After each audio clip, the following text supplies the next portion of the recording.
Let it begin. I forgot to do the thing that I always do. Like this. This is where we are meant to begin. Drag Queenian discourse. That's not what this is. That's just not what this is. Think you're in the wrong bloody stream, sonny. Dragon, I have a question. Actually, 2 questions. Malibu impression, true. You've already outdone Malgrew because there was only... I mean, I don't reckon he ever had more than 1 question at a time. Though, I don't know. Yeah, it's a good impression. And Raiden said, "Let there be light." And I said, let it begin. It's time to begin, isn't it? Anyhow. So, as you could probably tell by the meme of the day, there's going to be... I'm still trying to figure out how I'm going to do the Draconian Discourse, like separation and everything. Currently, we're really backed up.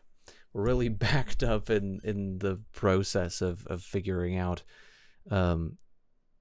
just getting all of my, what do you call it, my old streams put up, archived. The stream archived is quite backed up, so that's no good. But we're gonna figure it out eventually. It's just a huge process. I think it's part of the reason why I really didn't want to continue doing Draconian Discourse for a while there, is because I had to do a lot in order to get it up. But now I'm figuring out getting MCPs and in Premiere and whatnot, so it expedites the process a little bit more. So been having a bit of fun with that. What's the Discord? What's the Discourse? What's the Haps? What is that? What does that even mean? You're gonna have to explain that one to me. So I was meaning to start up a little bit words like faster, because I realized it was kind of difficult to to do what I've done in nothing but what is it? I don't know. It's difficult, like, because when you go to post and you're trying to edit everything, it's just rough. So trying to make it so that I'm starting out the stream in a way that makes it better. Because I don't necessarily intend to cut up Draconian Discourse like massively, but bro doesn't know what HAPS means. What's your major? What do you mean? I don't know what any of this means, apparently. Evidently.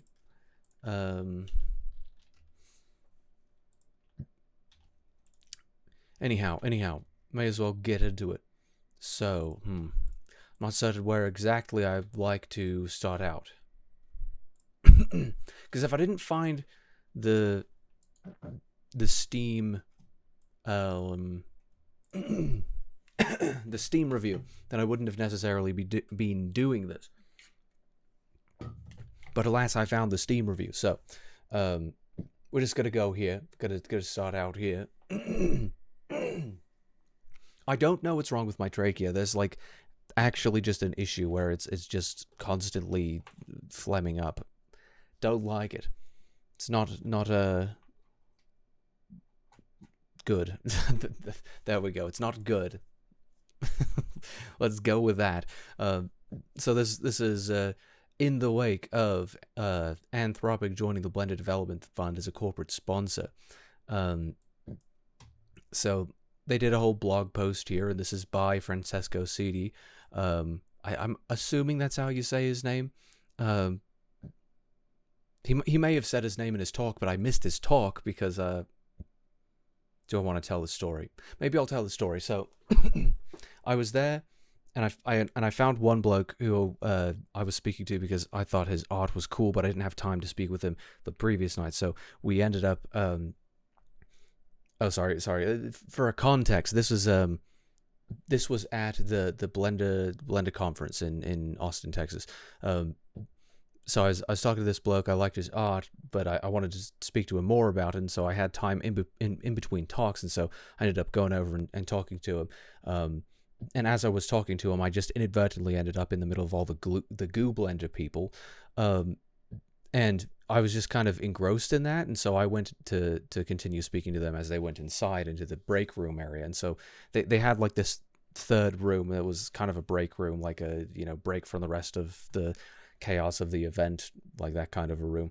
And so we're sitting down, and Francesco is right there. He's the the CEO of Blender currently.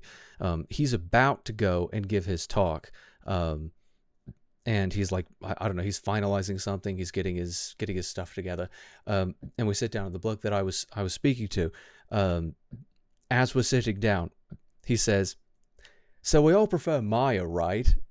And so Francesco gets up and leaves. Like, it's like he just said that right in front of the Blender CEO. It's pretty incredible. So anyhow, this is Francesco. He's a cool guy. He's what's the word? He's stepped up as the Blender CEO this year. Was appointed as a successor by Ton, who is stepping back a bit. I really wish I didn't miss his talk now, because it's online now, but like it'd be nice to look at it and see what he was talking about. Kind of important for the person who's like actually directing the tool to be able to just listen to that guy, right? But anyhow, like this is the entirety of the decision. Let's just read it out, shall we? Blender Foundation announces. Oh right, so at the top of it, this announcement is causing a lot of feedback. We're actively evaluating it. Reach out to the Blender Foundation directly if you wish to share more feedback. And I think this was the Mastodon. Okay, useful. What the fuck is going on? Oh, okay, it was a mail to link. Okay. I don't know what the hell was up with that. This guy's a mail to link. It just didn't bring me to like Gmail or anything like that. But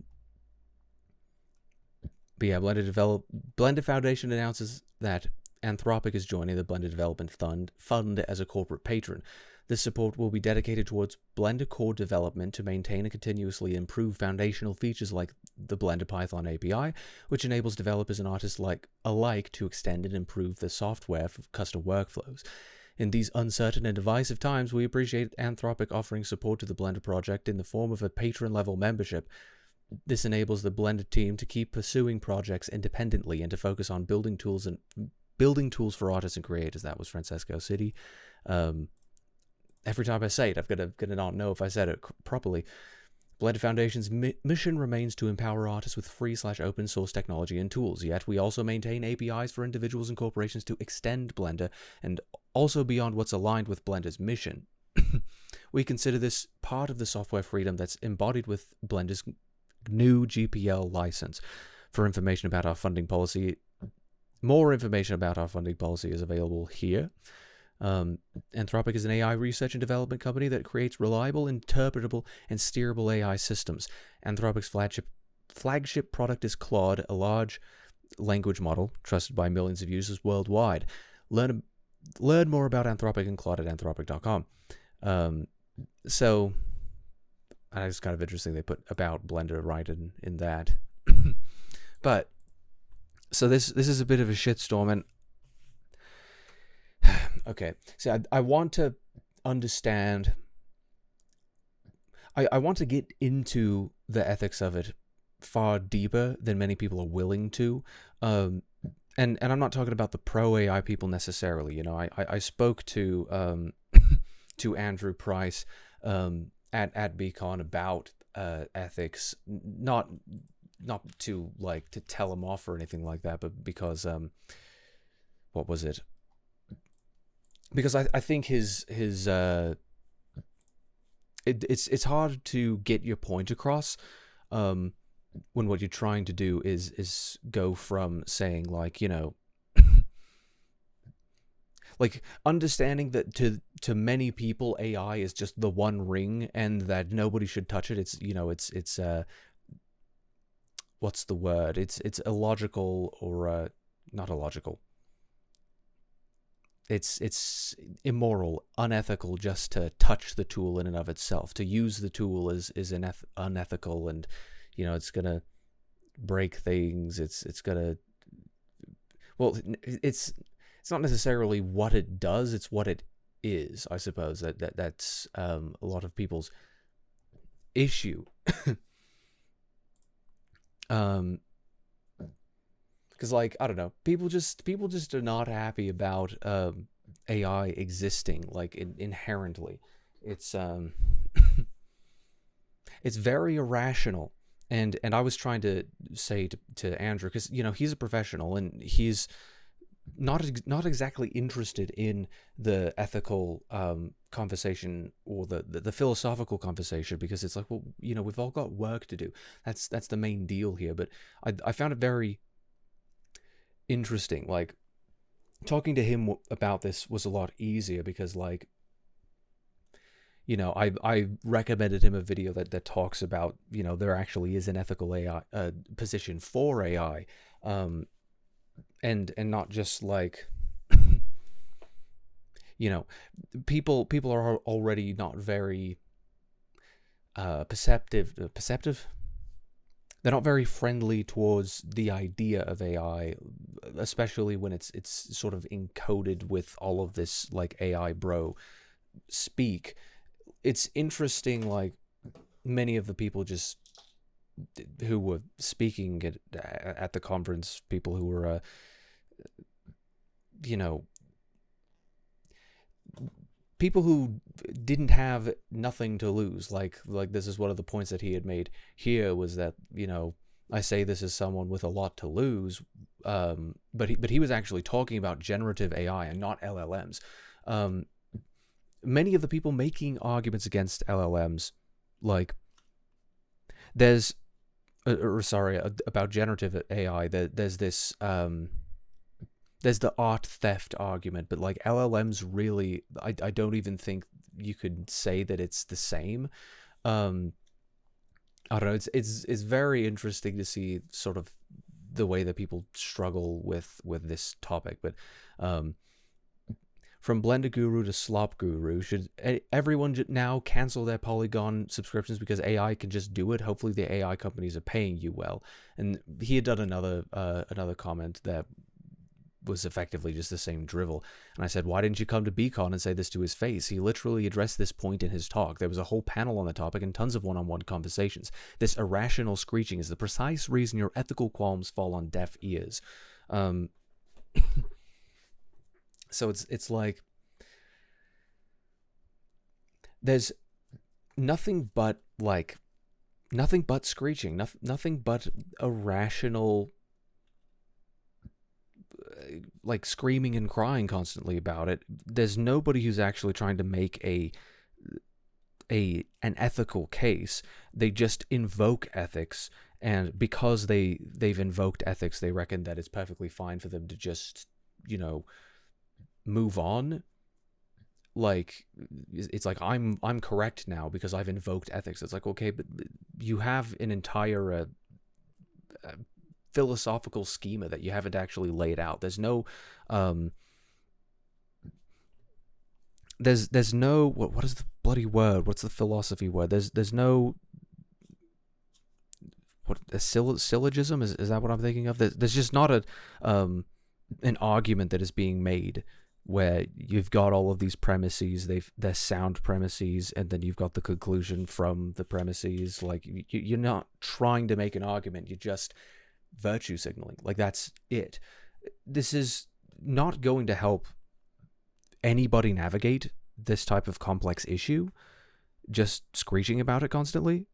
Like, all it's going to do is it's going to make people think that there's a certain amount of social pressure that will keep them from trying to say the things that they wish to say, or do the things that they wish to do in reality. I don't know, with their own property, right? Like, and or it's going to have people just like shuffle their feet along when it comes to doing those things. Like I think anybody who's making arguments about this topic or any topic ought to have the best arguments they can possibly make. If you're going to invoke ethics, you should actually make an ethical case, and the ethical case that you should make should be as strong as it can possibly be. The screeching just doesn't achieve anything, and it's a big part of the reason. Like, because before and Andrew liked this tweet of mine, but like before, when I was speaking to him, I didn't quite understand how bad it was, and maybe it was just like I was out of the loop or something on, you know, how Blender people could be just as cringe as all the other internet people could be. Like, it's just as toxic a space as any other, right? Anyhow.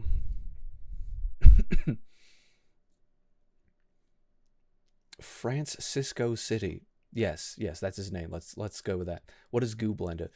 Goo Blender is an anime, or it's Goo Engine, is what they called it, but it's a fork of Blender, around Blender 4.3, that was intending to enhance many of the features within Blender that weren't currently supported, that they were trying to do, so that they could animate. They could make anime in 3D. It was a 3D anime, and so I was there. I met Dylan, the Goo Man himself. It was pretty cool. I didn't really speak with him much because, like, you know, he's popular. He's got people underneath him and to the side of him, and they're just everywhere. Like, you know, everyone's wanting to get a little piece of the Goo Man, right? So, 3D hentai? No. That is not what they do primarily. I don't think. But it was pretty cool to talk with loads of those people. I was talking with one of the guys who he was currently working on some Goo Engine stuff, so it was pretty neat. Anyhow, what was the next point here? Well, I reckon we just jump to the smaller one next. Today Anthropic joins. You know, it was just them posting about the what do you call this? The you know, the same article that they had done before. I don't know why some words are kind of struggling to the tongue today. But you know, it's just them announcing. So I think one of the things they didn't mention, it was like, you know, $1.5 million or something like that, right? So it's a substantial amount of money. If you actually dig into what they mentioned before, their what is it? Their clauses. Everybody who donates to Blender is making nothing but a donation. Like that's the major thing to understand here. I made a donation recently. You know, everyone who makes a donation is effectively just demonstrating that they want the project to continue forward. There's, you know, I suppose, faith and goodwill in the project's goals and achievements, and, you know, or just like, thank you for allowing me to use this thing free and open source and everything. None of the corporate sponsors who have contributed have any say in what Blender does. There's no executive power, no directorial decision making that can be had just from that. Oh, Noah Segroves, thank you for the follow. Futa milking porn. Yeah, I don't think so. I don't think that's what they do. I mean, you could use Blender for that. Many people do. But that's just not the topic at hand right now. So anyhow, just this reply. This is on Mastodon, which is this bloody federated no algorithms ad or clickbait in sight. It's an interesting little thing there. Kind of funny that it's 4.5.8. That was the latest version of the latest Blender patch on 4.5 LTS for a while there. Anyhow, coincidental, entirely coincidental, but the Python Software Foundation showed that respect of its community is more important than money. You can do the same. Now, this was a blog by the Python Software Foundation. They withdrew a $1.5 million grant proposal, or proposal to the U.S. government grant program. So what they did here is they refused to take $1.5 million because that $1.5 million came from the government.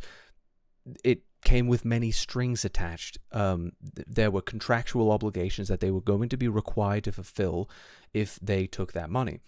And it potentially introduced liabilities later on down the line, and they could have been punished by the bloody federal government if they didn't comply with whatever it may be. So clearly that's already a concern just from a developmental standpoint. Like, this is an open source project. Most of the sort of open source copyleft projects don't want their hands tied. Like, that's kind of the point. So taking a grant like this would be a bit of a monkey's paw, because already they're going to be required to do things that they may not have wanted to do. So this is the type of thing that you negotiate out. You try to figure out, okay, is this in our best interests, etc. The main thing here is that due to the fact that this was under the Trump administration, because this was in October 2025, this was under the Trump administration, they were going to require that Python not have any DEI programs, and that was like one of the clauses that they had cited here that they didn't want to go along with. And I found that really interesting. I tried to do some digging and figure out like why, like in what ways that Python advances DEI, and I didn't really find much. It seems like a weird sort of signal, because it's like, Python in and of itself is just an open source coding language, right? Like, it doesn't, you'd be hard pressed to figure out where race fits into this sort of discussion, this field. It doesn't really make much sense. But like, I was trying to get some sort of an explanation for it, and sort of the consistent line that I kept getting in reply was effectively that, well, like, there are X amount of people who haven't had access to like development of anything, or to computers or what have you, and so they're trying to focus on how contributions, trying to get it so that people who could be capable of contributing to development of Python in particular, how those people who could be contributors can become contributors. And it's kind of interesting because, like, that just sounds like outreach to me. Like, right, it just sounds like, well, we're trying to see if we can get more people involved in contributing to this thing. Like, can we get more interest in our open source project? That doesn't sound like you need to, what's the word? It doesn't sound like that requires you to invoke neo-Marxist terms, right? It doesn't really make sense that they would be talking about DEI in that context. And so it's like, okay, well, how do they actually do DEI? It's like, well, no, they're trying to see if people who don't currently contribute can contribute. And it's like, okay, but why does race need to factor into that, and why should it factor into that if you're just looking for competence? And it's like, well, it's because competence is only based off of like what people have proven to be able to do. So it's like, you contribute by writing this code, and then there's your reputation and the networking and everything. And it's like,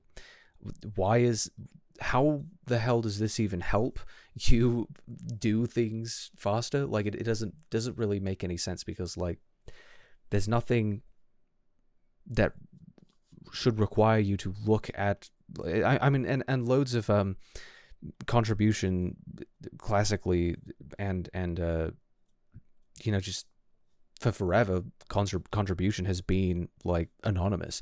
So like, why would you even need to know who is making the pull request unless you just recognize the handle and then like, oh yeah, I know this contributor, they've done some good thing, and like, I don't know. So there were other things like values they were going to talk about. I'm not here to talk about DEI, but you can see how this is a completely different issue. It's just not comparable in any way. And I had a bit of a thing that I wanted to. I already wrote it out, so I may as well just repeat it. I'd said, those two situations are not comparable. PSF rejected a $1.5 million government grant due to the binding legal conditions that restricted the freedom of the foundation's goals and could have produced legal punishment down the line. PSF didn't want their hands tied. It didn't really have anything to do with respect of its community. By contrast, Blender's corporate patrons have no control over the direction of Blender. There are no binding conditions, policy constraints, or direct control. The only change this introduces is a potential incentive and/or cultural drift, but that's a completely different concern than those PSF had about their grant. So that was my take on it.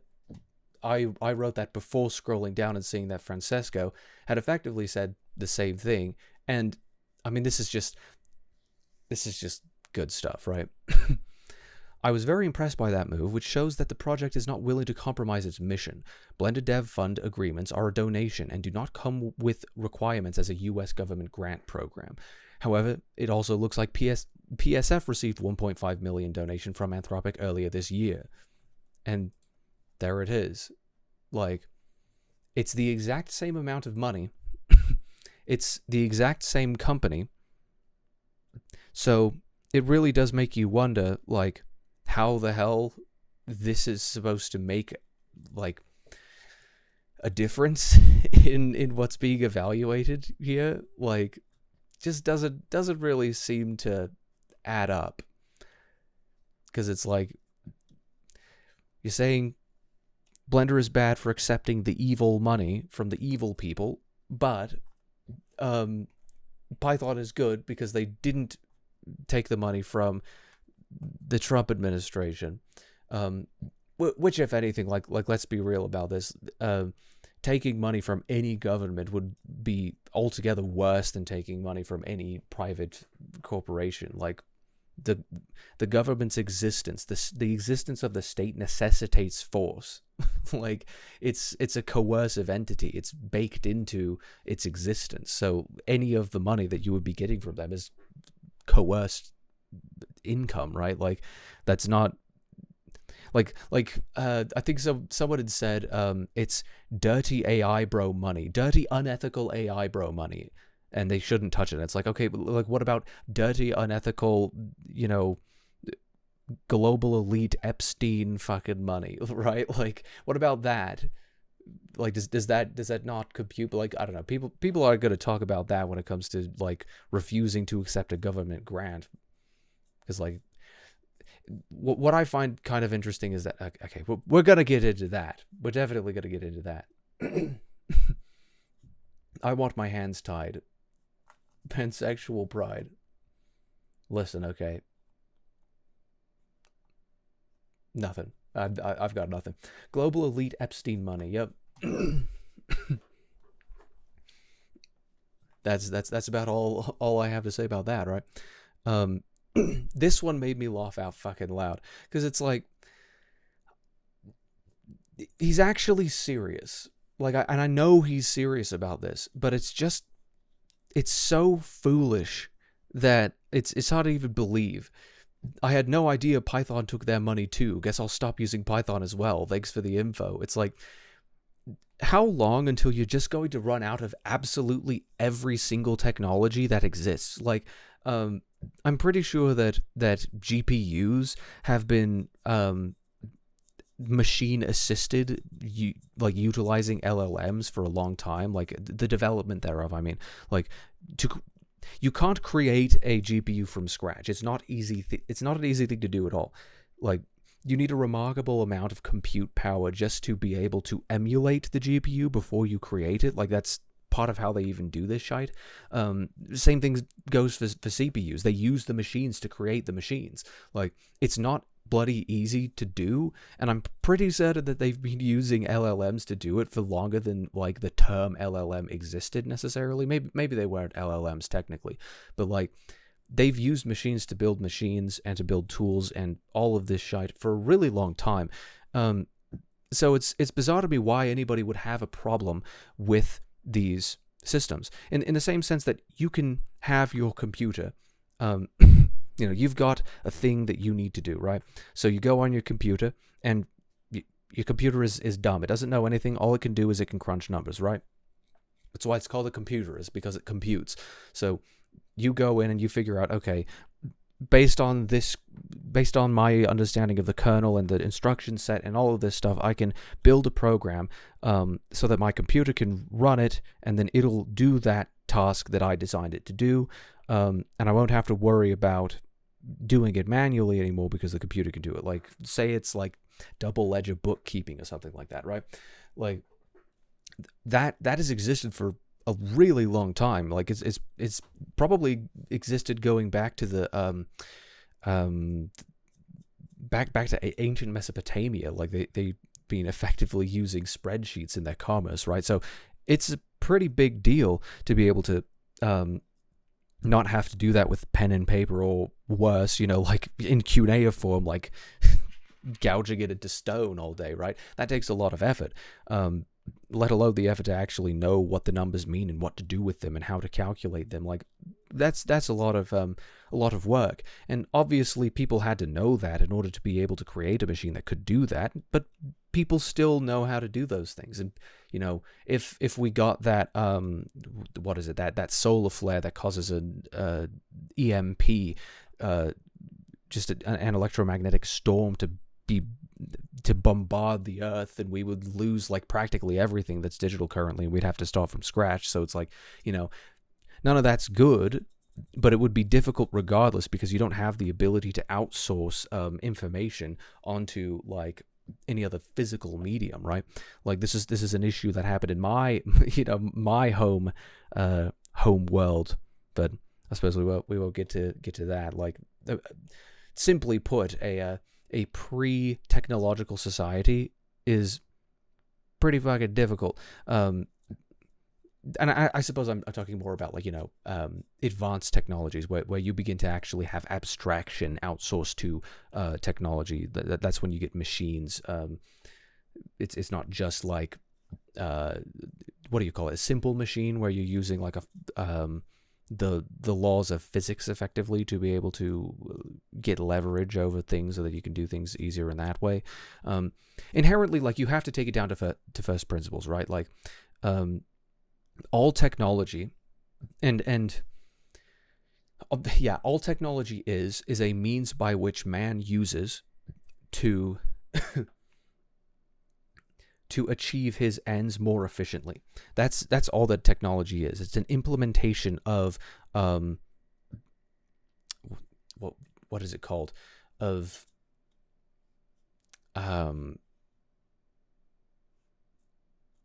like physically instantiated labor and rationality combined, so that you don't have to work as hard on lugging that rock up the hill because you've got it in a cart, so you don't have to drag it the entire way, something like that. You know, the cart is the technology in that case. So inherently, you must apply logically what you're applying to technology. To any particular technology, you have to be applying that to technology per se. Otherwise, the philosophical basis of the of your ethical theory, which is a little bit circular, I know, but like, it just falls apart because you haven't got a clear understanding of any of the mechanics of this, logically speaking, right? Like, you've got to be able to lay it all out so that you know what exactly the issue that you're trying to point out is. And I think a lot of the issue that people end up in is they're going from they start from ethics. And the reason they start from ethics is because it's just the easiest place they can go to after having an irrational, knee-jerk gut response to something. But it's actually more difficult to go from the ground up and start from first principles, because like metaphysics is not easy. I avoided metaphysics for a long time because I was more interested in ethics, epistemology, and law. Epistemology less so, because it bridges between ethics and metaphysics, and so metaphysics was like, well, it's interesting, but like it's not really where the meat and potatoes of philosophical issues are. That's in ethics. Ethics is important, but you can't have ethics without epistemology and metaphysics. Like, you have to start with the basics first, and most people are going backwards. You start with your ethics, which are downstream of your own just whims, and then from there you try to append a metaphysics and epistemology that works for your whims. Frankly, you're trying to bend philosophy to your whims and not the other way around. It's like you should cast your whims aside if you have any sort of devotion to truth whatsoever. If you have, frankly, integrity, then you ought to cast your whims aside and attempt to get to the truth, the brass tacks of things. I could do it. I could make a GPU with my hands. I'm very dexterous. I mean, that would be impressive, but I don't think dexterity, all the dexterity that is possible for a human being to have, you still can't build something like that. It's like, that's definitely a physiological limitation. But anyhow, like, this entire thing is like, I'm going to stop using anything that uses this particular form of technology. What this is it's a modern form of Ludditism, right? Is that the way that it's supposed to be said? These people are Luddites. They believe that anything that makes man's life easier today is wrong, and not because of some ethical concern, but because they hate mankind. They despise rationality. They despise rational creatures. They despise those who live in their rational self-interest per se. And I'm not quite certain where they absorbed that from. I certainly know that nihilism and just pathological subjectivism is one of the great poisons, one of the great philosophical poisons that has made itself prevalent in Western society for the past while, let's say. But it's hard to try and understand, like, who put the idea in their head that technology that is, you ought to have a pro-human ethic, right? Any ethic that you're prescribing ought to be pro-life, right? You ought to see the thriving of rational creatures, right, as your as the goal of your ethic. Otherwise, your ethic is an anti-ethic. It's and the only way to back up some that sort of anti-ethic is with anti-principles. It's difficult to know where, like what they think is the logical conclusion of what they're saying. Well, it's difficult to get them to face it. Like, I don't think that they can, right? Because, like, you're just going to refuse to touch any technology that could possibly have gone near this new technology because it does something or other to make life easier. It's like they genuinely don't like life being made easier, and this has nothing to do with what do you call it, with with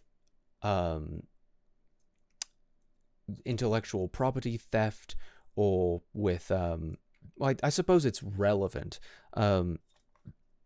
but I think even under that premise, it's not relevant because they don't know like how these tools work, which is embarrassing for people who have like made tools like ever, because you understand how your tools work, surely, if you made them, but they don't understand how the AI, like being trained off of code bases, is not plagiarism. They can't fathom that. That doesn't make sense. And also considering that it's like, oh yeah, it's plagiarism, like my code is being plagiarized because like it was used in the training set for this model or whatever. Like it's a completely separate discussion entirely from generative AI, because generative AI it's at least more confusing to people on the surface, where they look at it and they say, well, this appeared to have like spewed out, it spat out this result that's similar enough to what I made, and therefore it must be plagiarism. But it's like, you can already do that. You can just copy and paste, and these are a lot of the same people who are making like NFT shite, like just absolutely losing their minds about NFTs. Their entire thing was, well, I already, like, why would I pay money for your NFT? Why would I pay like 3 Ethereum for your NFT when I could just, copy and paste and I've got it right here?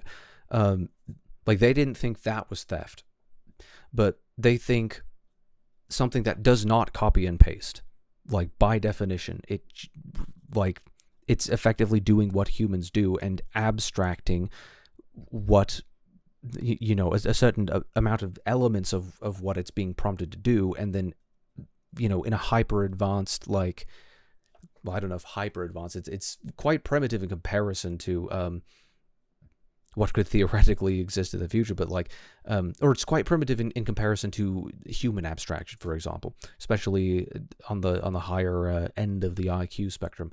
But it's not like it's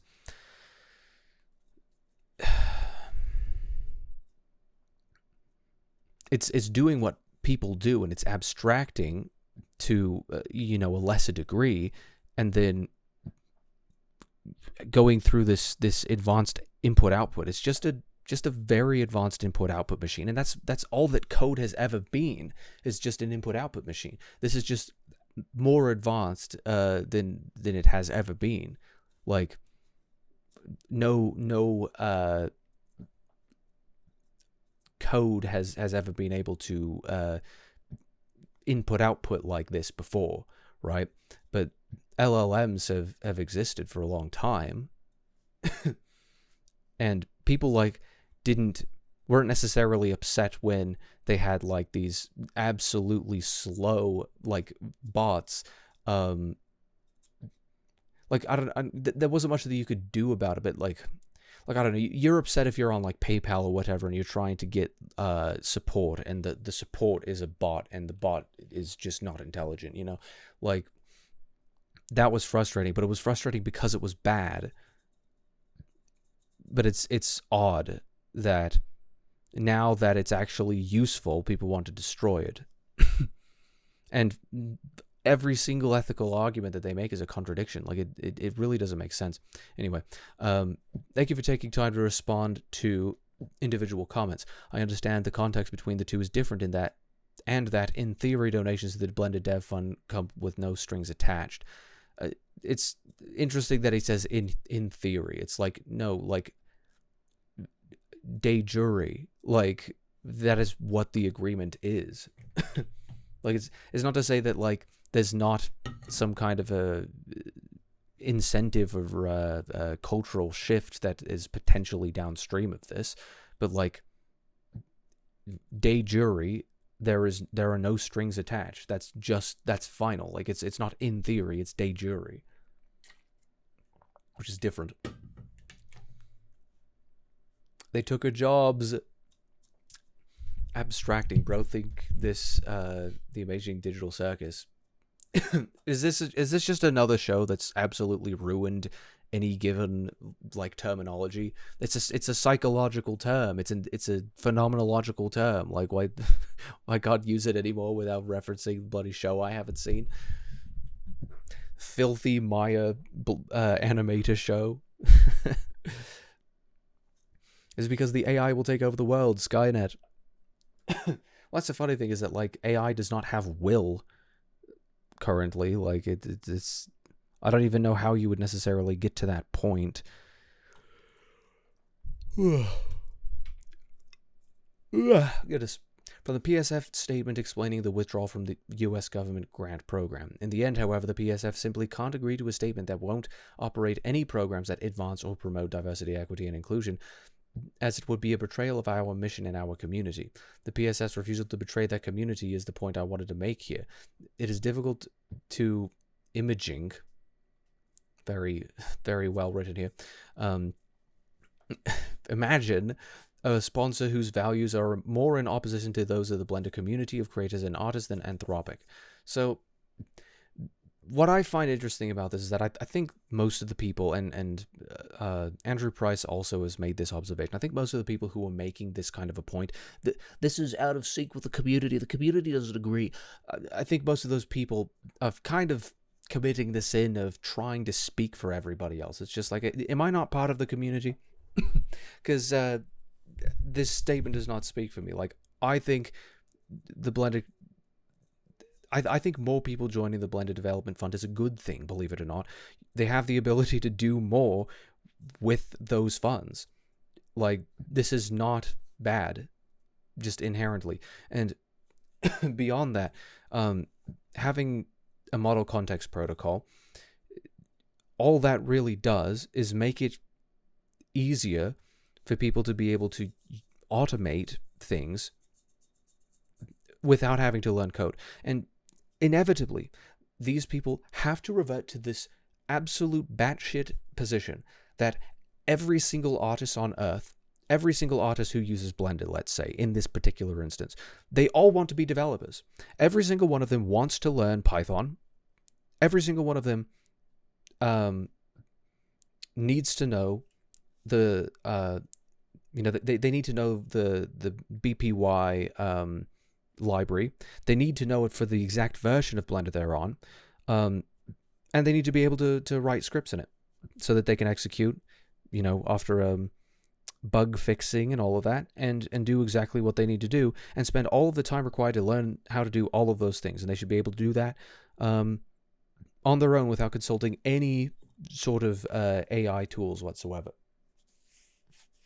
And what I wonder is, at this point, why are you even using a computer? Why are you using any technology whatsoever? Because, like, in theory, what you've done is you've taken away somebody's job, because somebody could have been doing that, or you've plagiarized this, or you're using it without like, I don't know.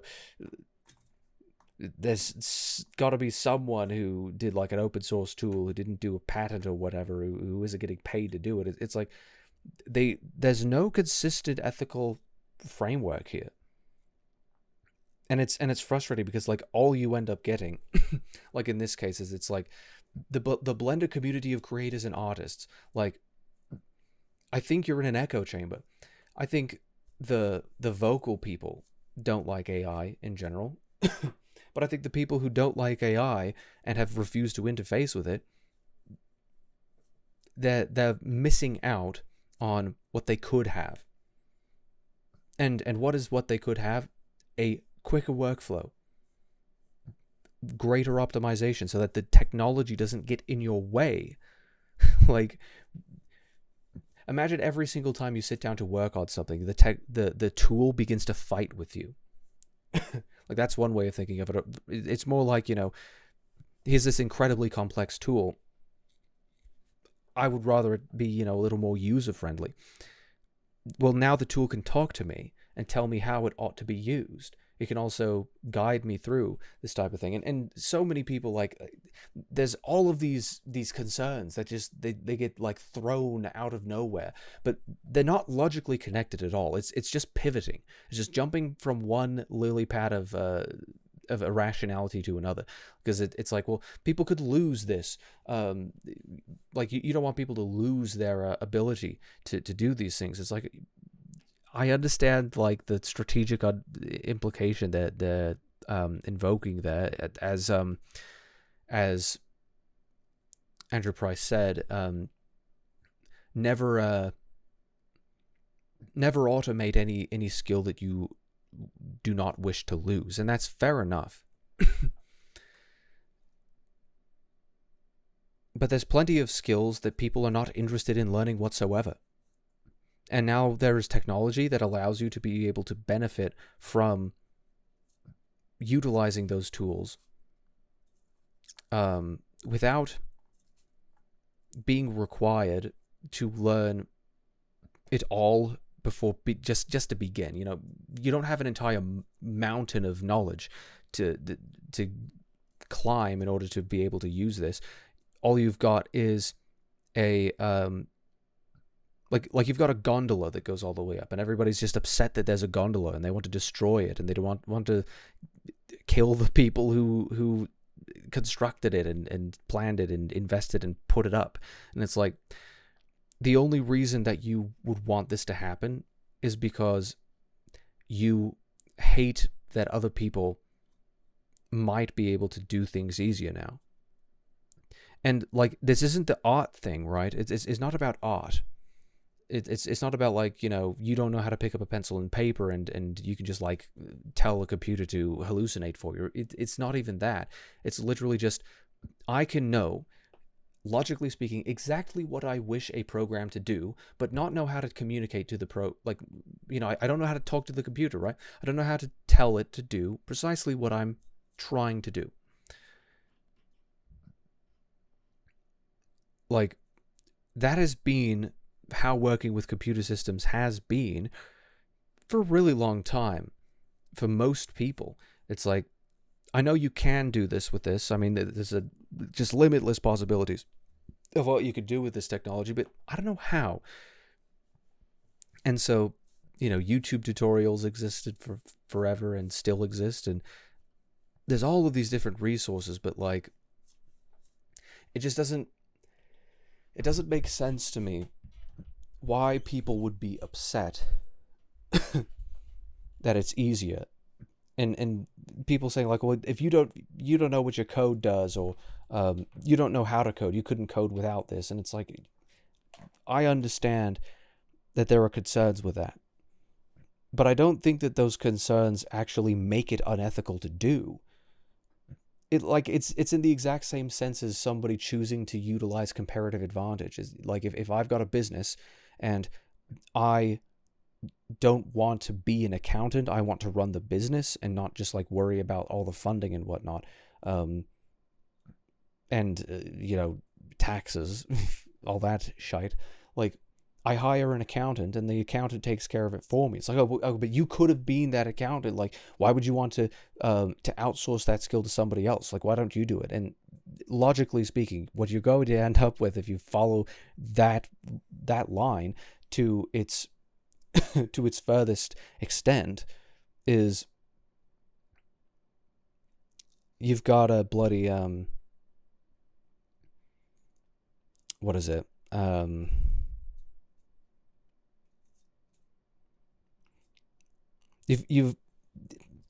This implies, and I think it ends in a primitivist society, let's say, because you're gonna end up like the Unabomber, right?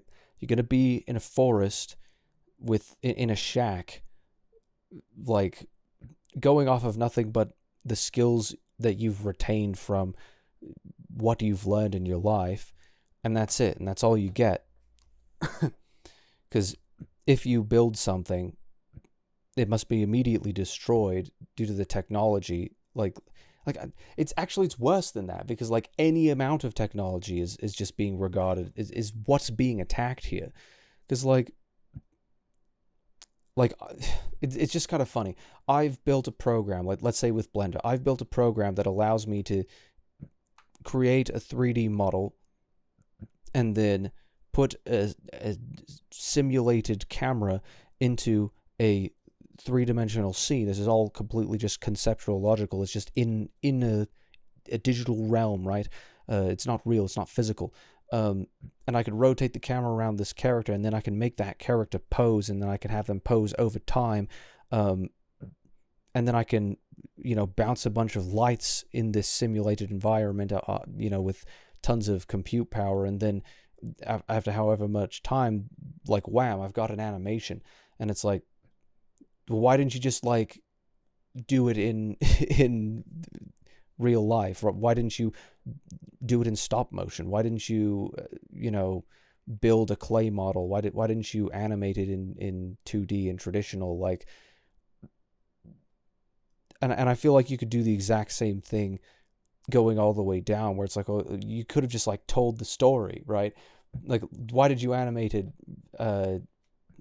Why did you animate it? You could have like done it on like whatever, like going all the way down to like the more primitive mediums, and by primitive I mean like it doesn't require like loads of knowledge on how like microprocessors work in order to do it. Like, you can do it on stage, or you could just tell a story around a campfire. Like all of this shite, like eventually you just end up in primitivism, and that's an anti-life ethic.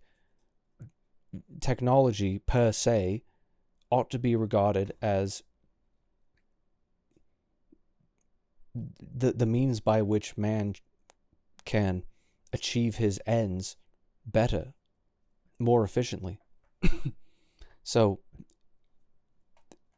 I would regard technology per se as like neutral to positive, right? It's either it doesn't really have any sort of an ethical implication attached to it, because it's not inherently ethical or unethical. It's ends that are unethical, not means, which isn't like I'd be somewhat friendly to that. Or it's that it's neutral to positive, like simply by dint of having means, you've already improved man in some way. Like, it's just interesting that like people end up taking the the route, like let's take just Microsoft Excel, for example. Like, I've built this program, and what it does is it makes it so that I can put numbers into it, and then put it out in my spreadsheet, and then add things up, and it'll calculate it automatically, so that it can help me do my finances more easily. And now I'm going to release this publicly so that everyone can have access to it, and hopefully they'll donate to me in return.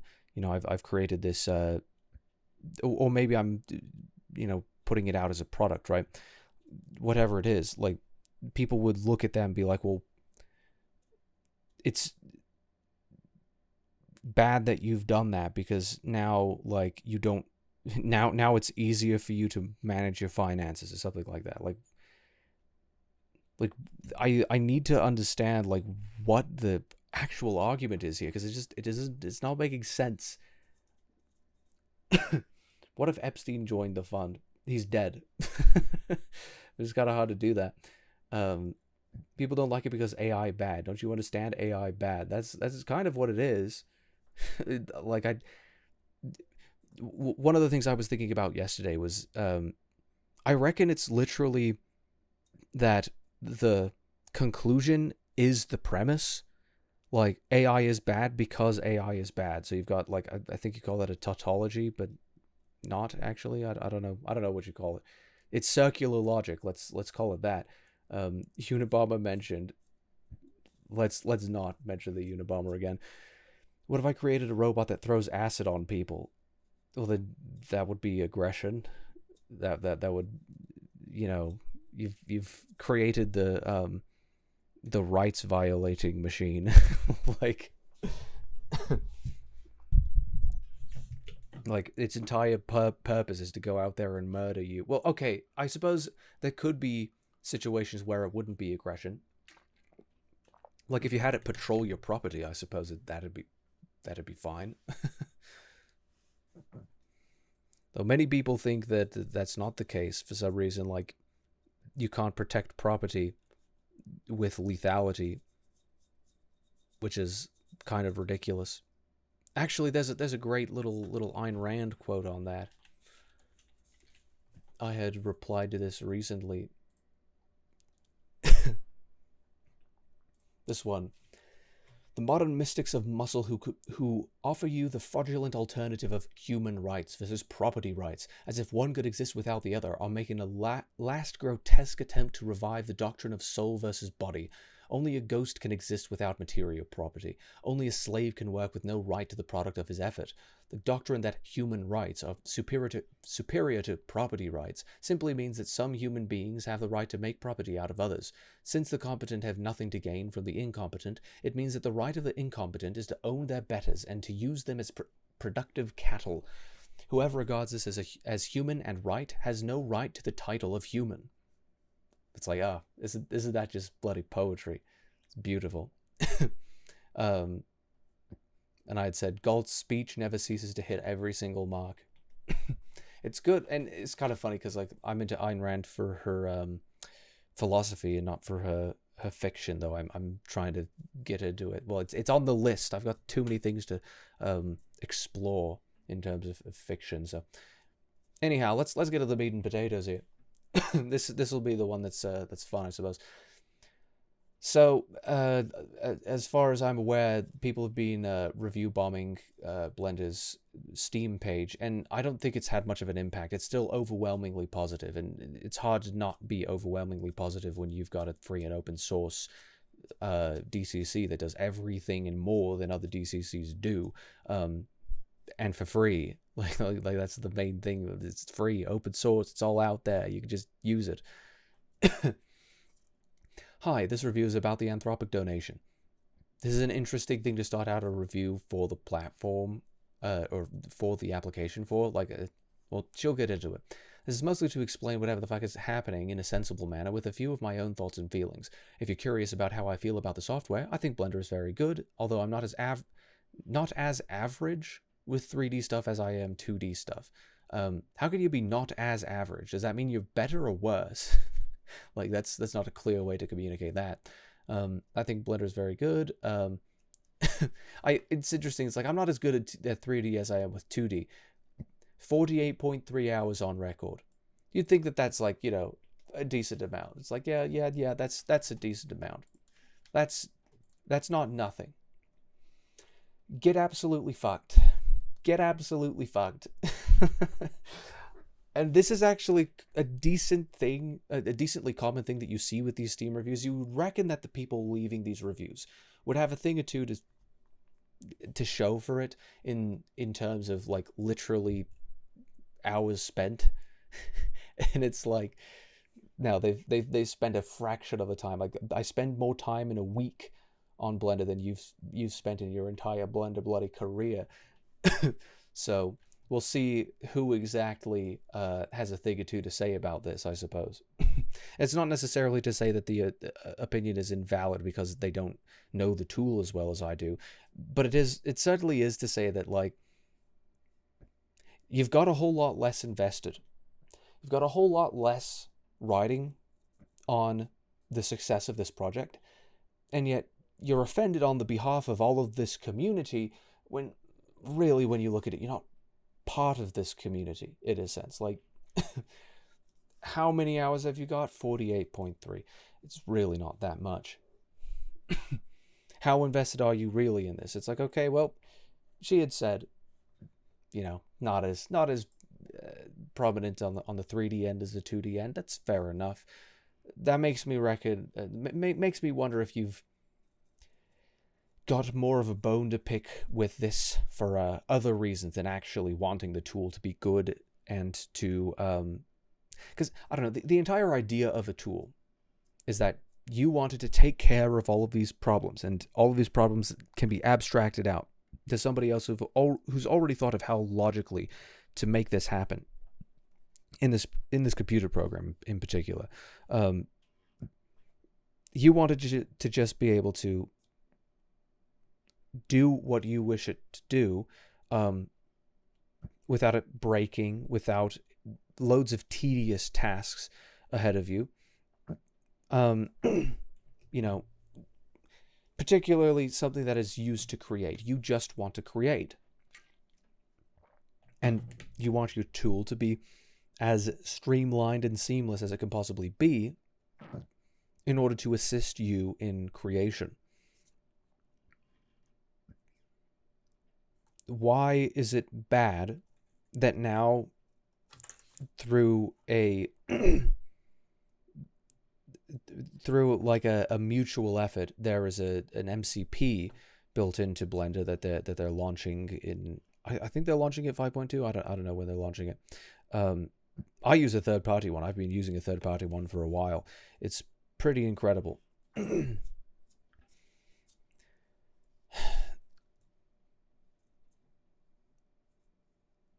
Like, why would you be upset that they've got more funding now and that there's now the ability to take a tool that many people are already paying for and integrate it directly in so that you can speak to the program and then it can tell you either what you ought to do in the program, or you can direct it to do things for you in the program, things that are not exposed to the human eye. I think that's the more important aspect of this.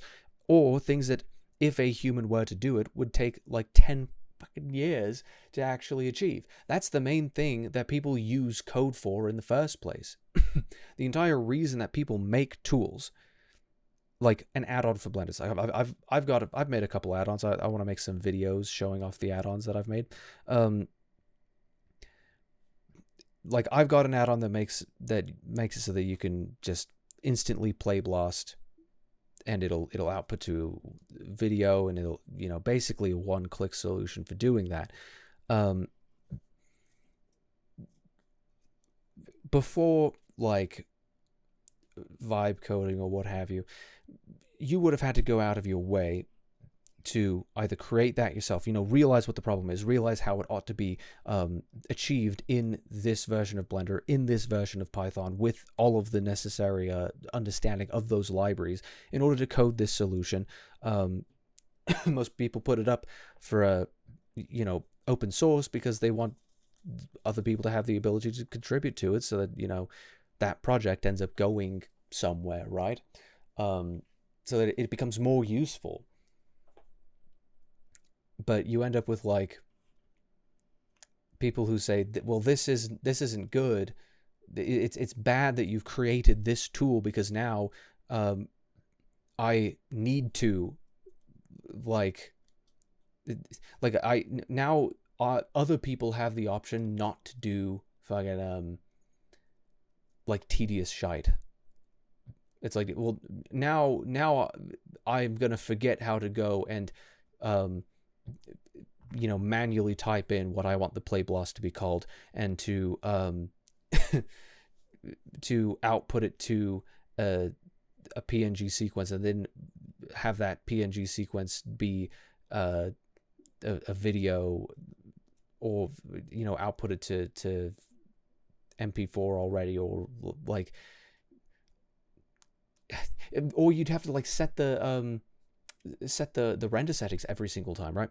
Like, there's loads of things that you would rather have like a better tool to be able to do it. Just because you know that you can go and do it manually doesn't mean that you need to. Just have a tool for it, and then you can do everything that you wish to do faster. You can move on to bigger and better things. But for some reason, someone makes a tool that makes it so that you can use your native language to interface with the program, and you can get a feedback loop going between something else that's also thinking alongside you. You're getting your hardware or someone else's hardware to think like simultaneously to you, and you've got a feedback loop going. For some reason, this is bad.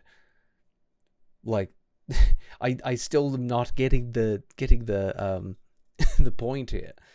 Like, what is the actual motivation behind this, other than like bloody nihilism, right? Do know that this review is mostly about the Anthropic stuff, not the software, hence the thumbs down, but otherwise I would recommend Blender. This is weird. Like, like you just wanted somewhere to bitch about this. Like, I don't know, just, I don't really get it. Yesterday, Blender had announced that Anthropic had joined the development fund as a corporate patron. Anthropic are associated with Palantir and are responsible for the AI software Claude, which you can partially blame for the horrors of vibe coding. This is like an utterly bankrupt sentence. It's full of so many unfounded, like, not unfounded. It's just full of bad premises. So, Anthropic are associated with Palantir. I didn't know this, but like it makes sense after researching just a little bit. It's like, okay, so they're kind of regarded as a bit of an AI company now, whereas like when they were founded in 2004, that's not what they did. Well, we'll get into that. Responsible for the AI software Claude. Yes, Anthropic is responsible, like responsible for. This is an interesting way to frame it. It's like they are the ones who've created this tool. It's like the Blender Foundation is the organization responsible for Blender. It's like, okay, yeah, but like the reason you're using that language is because you're trying to ascribe like evil to it. It's just weird. Which you can partially blame for the horrors of vibe coding. I don't know what the fuck she means by this. What do you think Sophie Bubbles means by this?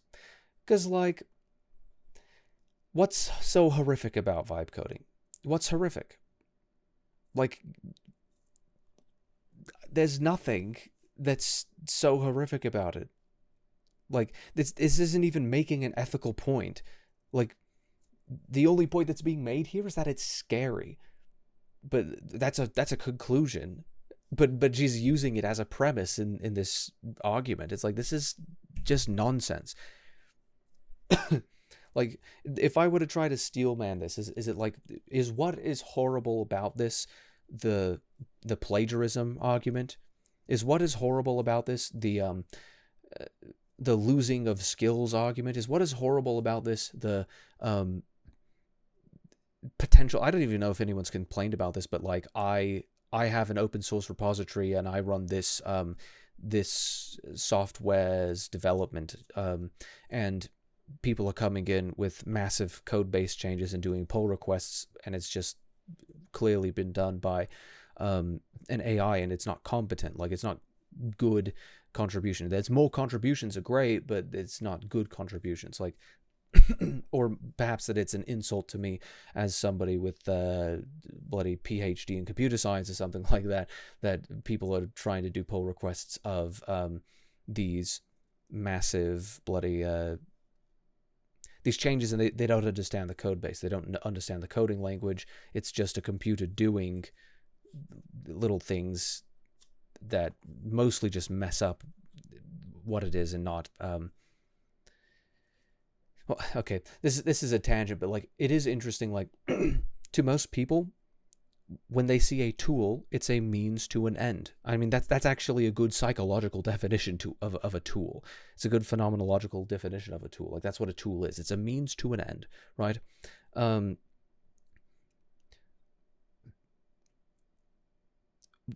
Why are people more concerned about the means than they are about the ends?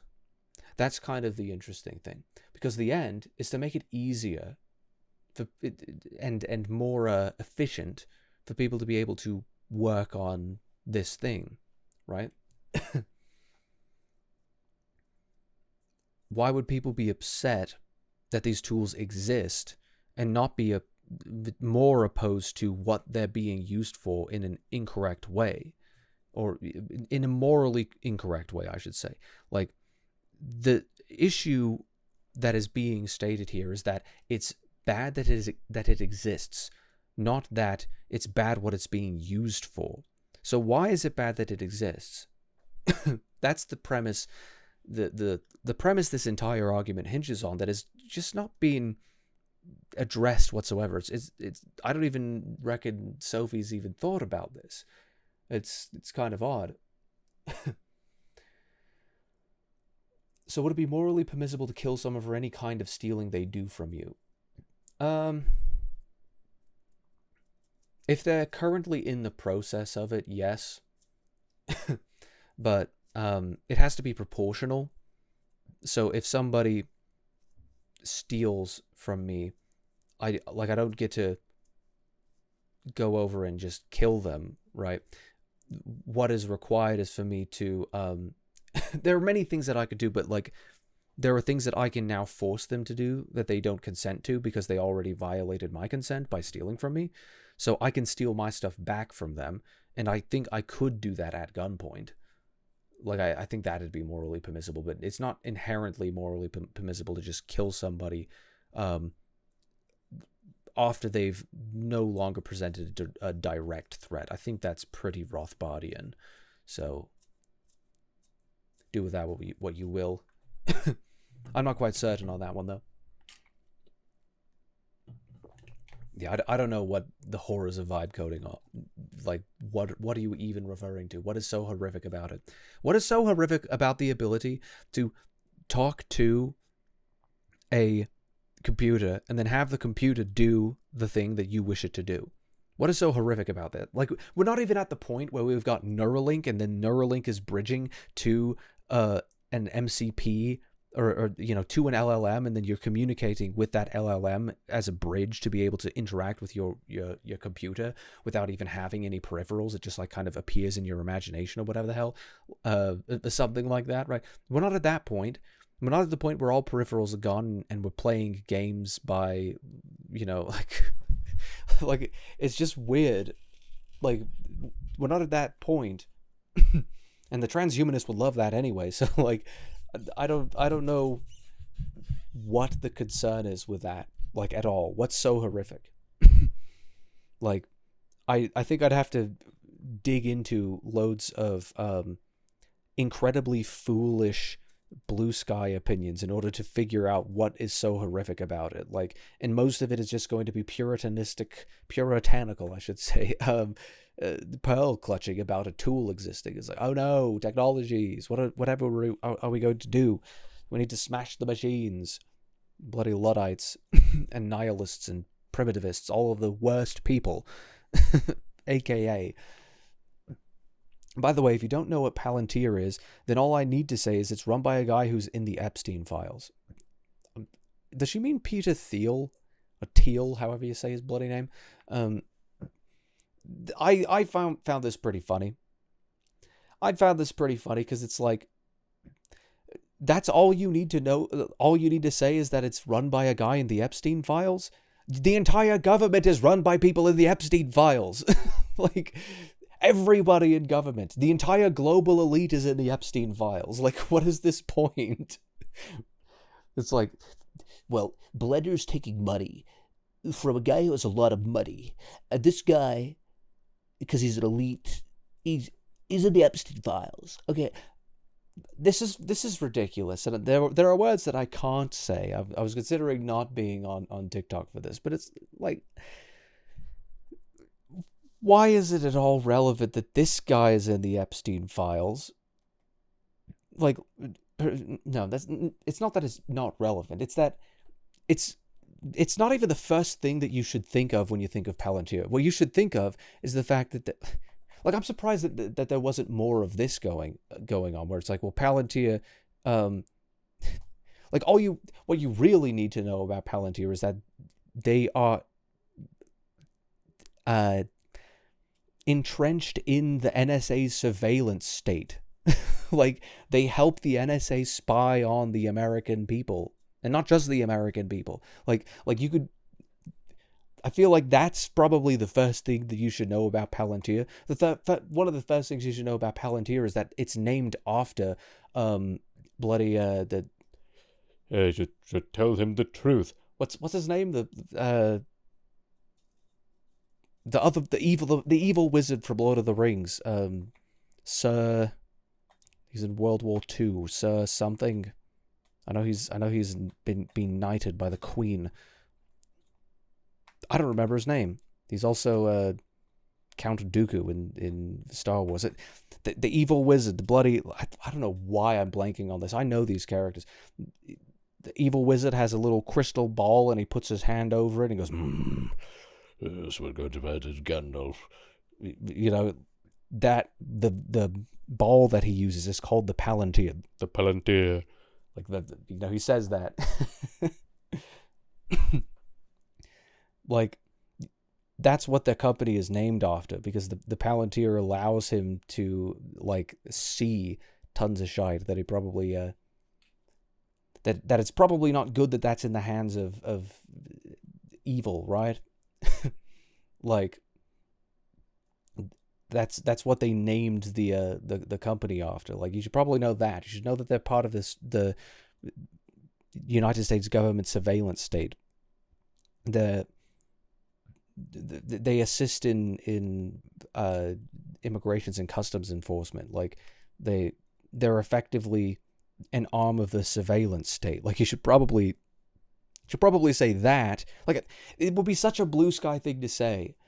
Like, it'd be like they're part of the surveillance state.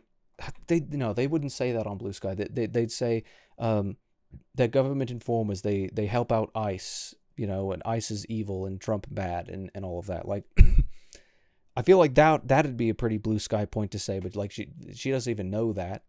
Like, let me help you make your argument here. Trump bad. Palantir help Trump and ICE. ICE deport the immigrants, the migrants, the poor innocent migrants, right? Therefore Palantir bad. Therefore Anthropic bad by association, therefore Blender bad for taking money from Anthropic. Already, I mean, like, that's a bad argument. Like, there's so many layers removed from the bad that argument is just like, that is just not a good argument. Like, that I could have helped you at least say something that actually is relevant, rather than like this. Here's the syllogism. I think that's the Is that actually the word I was looking for? I don't remember.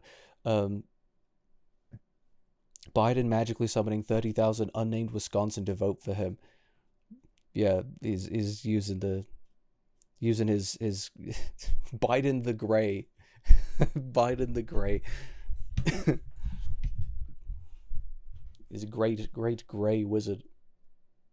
Evil ass company. Yeah, you could have just said that. I don't know. I feel like that. I don't know. It's like they're just like grasping at straws to make this company out to be like just evil, and it's like we just invoke Epstein. It's like, okay, every single government on Earth should just instantly collapse. Like, I think that'd actually be great. Let's go with that.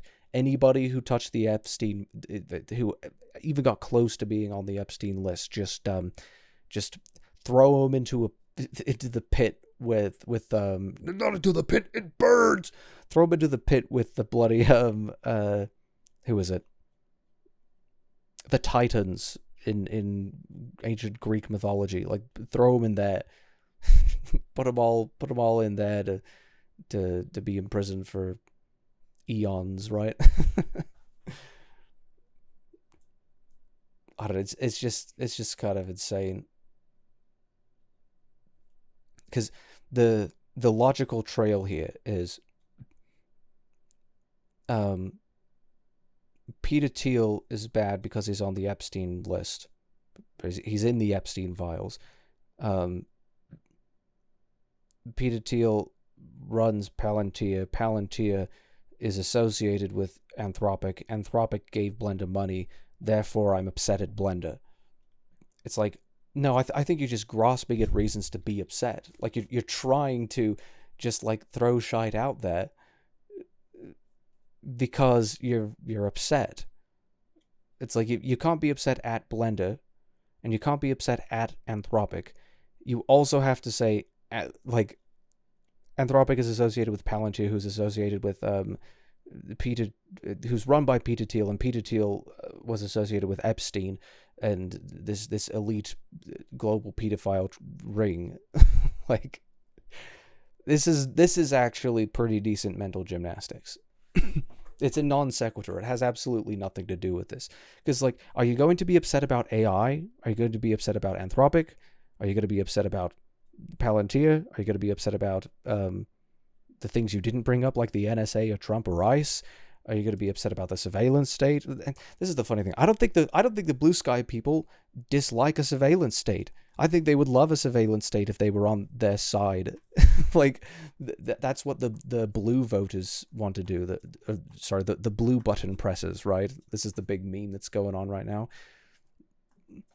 It'd keep all of us safer. Therefore, everybody should be less free, and we should give the power to this elite organization.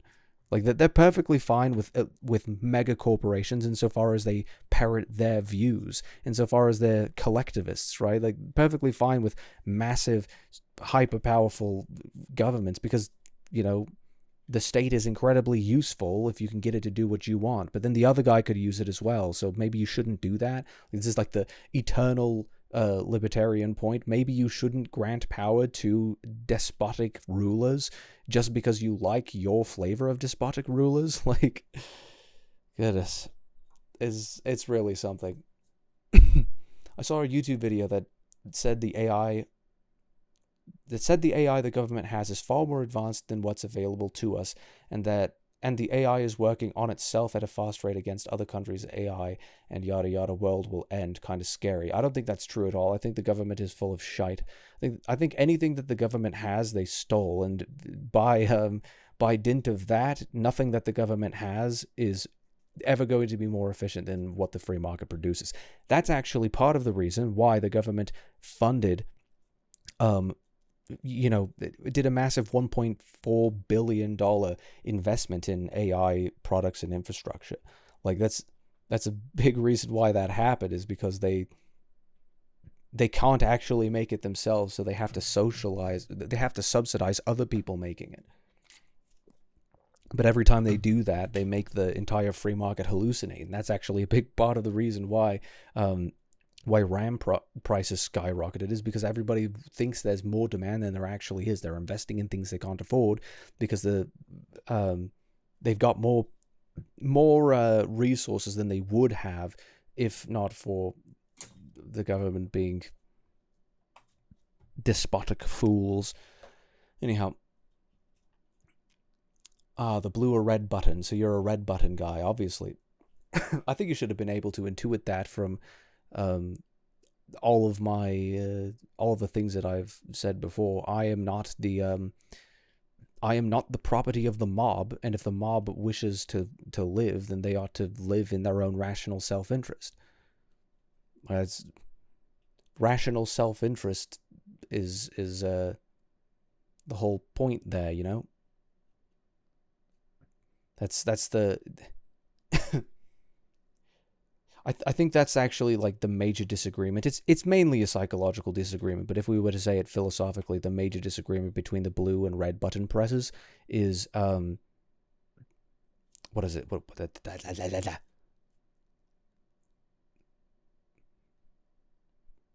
It is rational self-interest versus irrational interest in the well-being of others. Like, clearly one of these is preferable, but that's the funny thing, is that it's not so clear, because people with their own priors will say the opposite is just as clear. That's kind of the interesting thing about personality, about temperament, right? But currently we're in the clutch of pathological agreeableness, and that's just what you're going to get. When everybody's pathologically agreeable, everybody's going to look at that and be like, well, everybody should just press this button. Everybody should just do that. And it's like, put yourself first. Why don't you? Be somebody instead of a cog in a machine, a node in a network. Be somebody.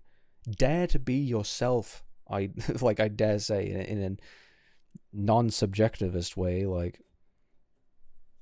I don't know. It's interesting. Squid Game. You know that there's going to be people that are going to press the blue button. Would it mean that you're killing them? No. Whatever mechanism like that has been set up in order to cause that to happen is responsible for that. But I'm not going to put myself in harm's way just so that other people who also were willing to put themselves in harm's way chose to do so. Like, and I actually reckon that all of the polls that people are going on with, all of those polls are actually just wrong, because people who are not disagreeable enough to go against a popular sentiment are not going to say that they're gonna that they're gonna pull the lever that gives them the potential of dying. They're gonna think in the same way that any human being thinks, any being that wishes to survive thinks. It's like, okay, there's limited resources.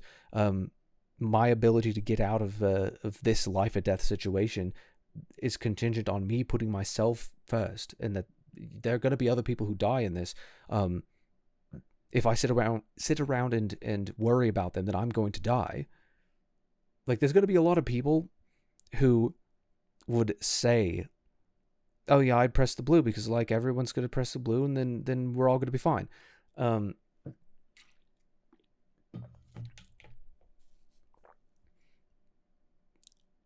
But when those people get down to it, the fear of mortality, frankly, it's like, okay, but if I press that button, I could die. Do I want to gamble my life on everybody else's ability to be altruistic? I don't even think you should do that.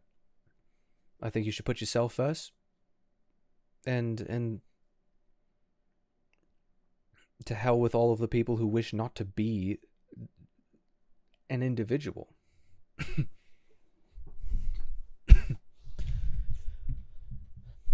What if your girlfriend pressed blue? She wouldn't. I know she wouldn't.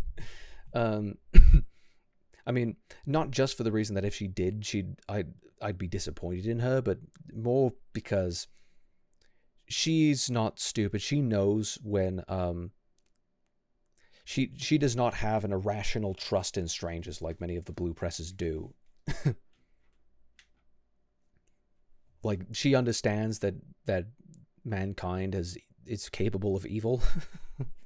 I don't know. And she doesn't reckon that selfishness is inherently evil. Like, that's part of the issue, is that, like, oh yeah, man is capable of evil, and all of the evil people are the people who are pressing the red button.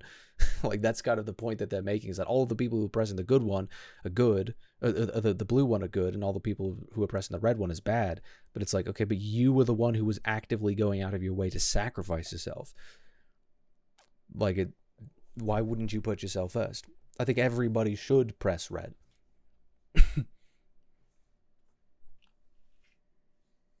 What if a hand slipped and pressed the blue button, lol? I mean, that's upsetting. Like, I don't know. Would you still press red? I suppose this is sort of similar to this this other situation. The one that we were talking about the other week, about dying or living. I don't know. Anyway, I'm going to move on with this. A lot of people, and by that I mean most of Blue Sky, it's like, oh, most of Blue Sky, you say? Fuck's sake. We're not happy about this. Oh, that's so surprising. So surprising that Blue Sky had a lot of unkind words to say about this. Um, I say most to Blue Sky because I have shockingly not seen many other people that upset about it, which I find odd. I wonder why that's happening. I wonder why this is so odd to you, that there aren't a lot of people outside of Blue Sky who give a shit about this. Like, I wonder why.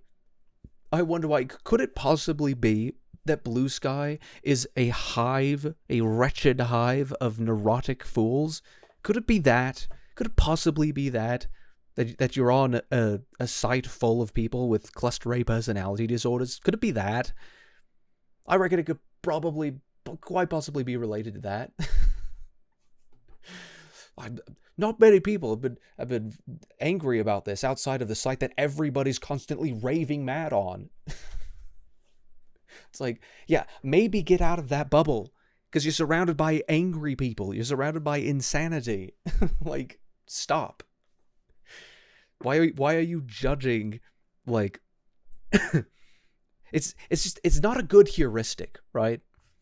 Like, my litmus test is whether or not the madman on 7th Avenue is upset about this. And if he's upset, then I should be upset too. No, he's insane.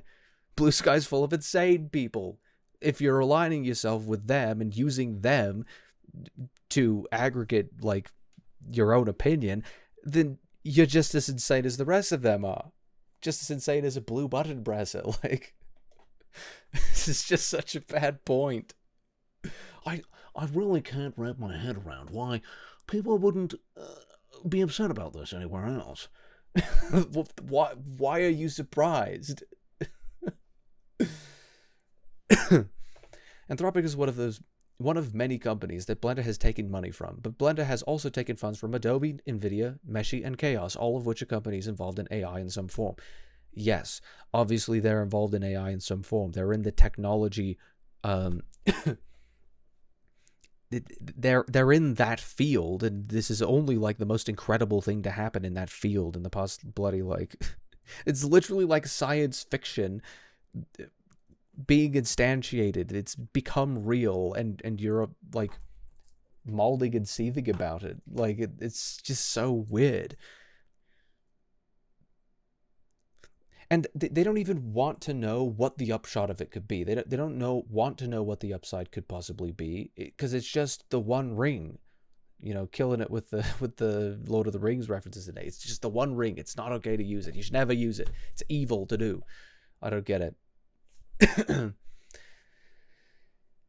But it's like, yeah, Adobe's shitty, and it's not because Adobe was shitty long before they ever integrated any AI. They're shitty because they're completely opposed to the FOSS standard. They're completely opposed to copyleft. They're opposed. They're effectively a technological cartel that's teamed up with the state to be able to charge money for something that could be, like, infinitely distributed. That's a load of what IP does, but it's like, I mean, that also applies to Disney as well, for sure. It's just a different product. It's like, I'm actually not familiar with Chaos, not certain what that is. Meshi is not really like that big a deal, honestly. Like, the stuff that Meshi generates, it's not great. At least in my experience. Adobe is shite because of their subscription model. I would have gladly been paying for, the what is it, like a proprietary whatever the hell, like they should just have the same pricing model that Ableton has. It's a wonderful pricing model. I've purchased Ableton stuff. I'd be perfectly willing to purchase Adobe stuff if they didn't have such a shite model. Blue Sky is trying to stop the creation of the basilisk, based and not base. I don't think that the basilisk, that Roko's basilisk, is downstream of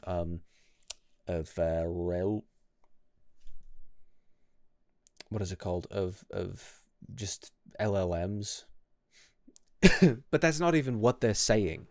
That's not even what they want. Wait a minute. But if they're doing that, then that means the basilisk is going to kill them first. So, not based, I suppose. Well, I don't know. Just because you have the ability to destroy somebody doesn't actually make you... That doesn't make opposing that any better or worse. So it could be based in that sense. I don't really care. But Blender themselves have made a note on their own article regarding the reception to this announcement. On the article, literally the first thing you see is a note saying, "This announcement is causing a lot of feedback. We are actively evaluating it." Blender has stated on their page for funding policies that these corporate donations don't affect development. I quote, "Individuals and organizations contribute to support Blender's development without acquiring decision-making power over the project's direction." This is correct. The most this has gone to is Claude adding Blender compatibility. But they were doing that before Anthropic was... Like, I don't know if they were in talks with Anthropic before then, but they were doing that before Anthropic actually funded them, right? It seems nothing in the actual Blender app itself will change, keeping to their funding policy and all. People are still relatively unhappy about Blender taking money from the guys behind Claude, primarily because of where that money was gotten from. Why? Why exactly? Because it's from the government? Like because the government funded them and, you know, these massive grants? No, it's not because of that, because they don't care about that. Because it's from... Where is it from? Like, what is the issue with where the money is from? From people paying a subscription for a product? Is that the issue? Because really what they're selling isn't so much Claude. Like, they're not necessarily selling Claude. They're selling tokens. and Claude itself isn't even for sale, for one thing. Like, Claude, you know, it's just an API, and you've got the API key. Like, you don't... No one can download the actual LLM of Claude because it only runs on their compute data centers, right? Like, why are you upset that people pay for a product and effectively what they're paying for is compute? And, you know, if you've ever used a render farm, you've paid for compute. And people who use Blender, not people who've used Blender for 50 hours only, mind you, but people who've used Blender have generally used a render farm or two, maybe a free one like Sheepit. Though I don't necessarily recommend it unless you're like desperate for more compute, because I don't like the devs, but that's just me. Well, I don't like the philosophy of the devs. They seem like fine people. Some of them, I don't know. They're difficult. They're really difficult. I'll like, the way they speak is just like annoying.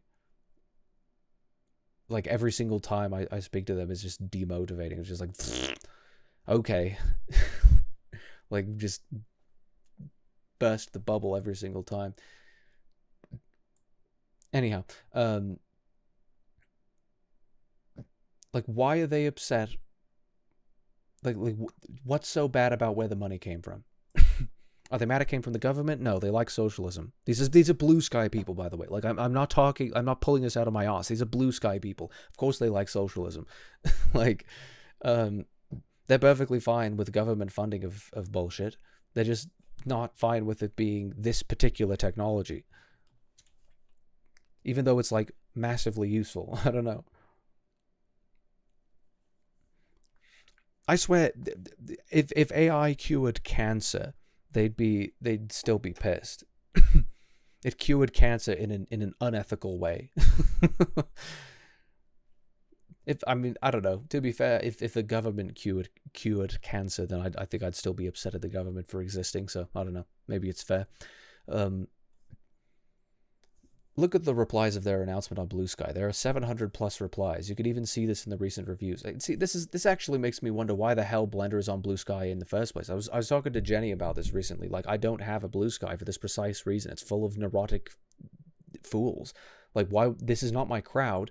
Why would I want to be around a bunch of people who refuse to be rational about anything? and not only refuse to be rational, but just rage literally rage against the machine. Like the moment that anybody is like, hey, this is like a really useful technology, it's just like, you should die. Why? You can even see this in the recent reviews. I've seen a few negative reviews on Steam already about this. If you want my thoughts, then I think this was not a great choice to take money from, to put it lightly. This is an interesting thing to say, because like, they were taking money from Adobe before Adobe did AI stuff, I'm pretty certain. And even then, like, they're taking money from these pretty massive corporations. I like, money is money. That's the thing. Like, I don't see why it's so wrong across multiple premises. Like, I think you first need to prove why AI is the one ring in order to actually have a conversation downstream of this. I don't think, and also hope, that this won't affect Blender as an app.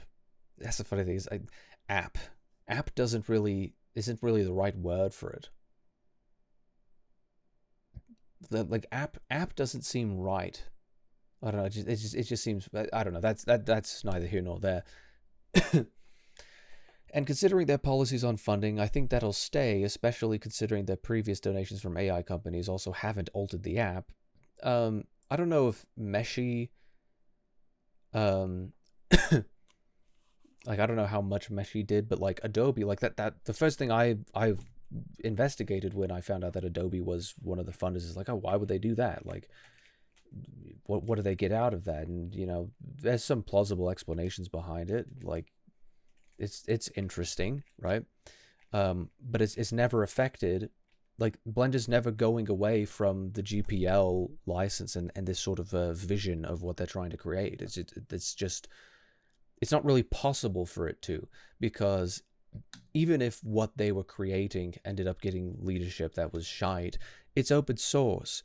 So anybody else could pick it up and be like, okay, I'm just going to, do the same thing. And if they suddenly became closed source, then it's like, okay, but kernels, not kernel, but like all of the source code is still here. I can still do this. Like,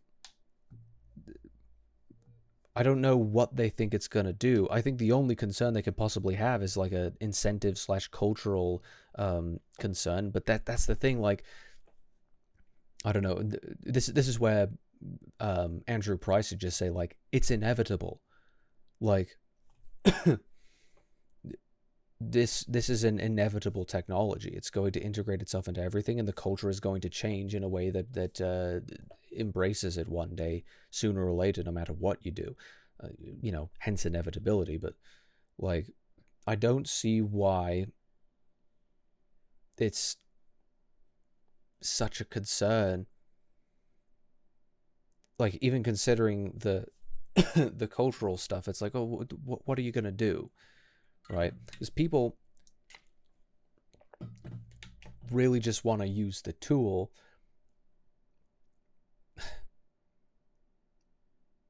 I don't know. It makes me wonder, like, what they actually make in Blender and how they make it. Makes me wonder that, because like, everything that you do in your workflow could be enhanced by AI in some way or another. It doesn't mean that you should. It just means that, like, why are you upset at other people doing the same thing? Just because there's plenty of features in this application that you're not going to use, because that's not what you're using it for. So you don't need that integration. You don't need it, right? Like, there's always going to be something that is not for you, and I don't see why it's not okay for that to exist downstream of this logic trail. Like, I don't know, because they can't keep the story straight. I'd like to see them try to keep the story straight. There's a million, like, the only thing that's straight is the attitude, but there's a million reasons behind the attitude. There's no philosophy governing this. No one's driving the ship. I don't know. But I do hope that Blender doesn't take any money from anything worse in the future, and that this leads to them adding controversial features. I think you meant the other way around. I hope that Blender doesn't take money from anything worse in the future, and that this doesn't lead to them adding controversial features. Like what? Like what? Like an MCP, and that's like all they've done is an MCP, and you know, I'm not even using it. I'm on 5.0 currently. Haven't really made the jump to 5.1 yet. I'm just gonna eventually hop onto LTS and then just remain on that. But like,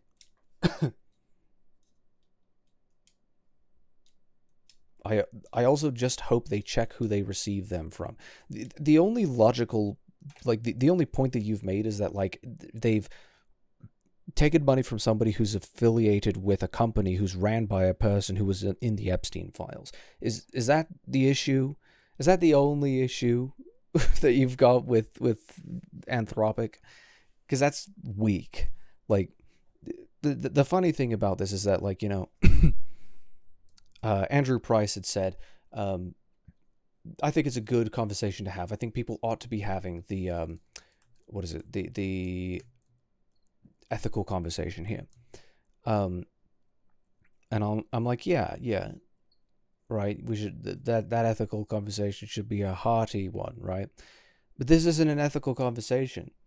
This is just like just a rant, really. Like, you're not making any real points. Like, you're just trying to like validate your own opinion or something like that. And well, you know how I feel about that. It's just weakness. Like changing the monkey head model to a 3D swastika model. Well, that'd certainly be controversial. You're right about one thing. Like, why do they need to check who they receive money from in this context? Because they might be connected to somebody who's connected to somebody who, like, watched Donald Trump give Bill Clinton a blowjob at an Epstein party like 15 years ago. I don't I don't know. Palantir literally exists as it's all irrelevant. It's all irrelevant anyway. Like, what is the concern? Oh, now my life is flagged for harassment and bullying? This is completely nonsensical.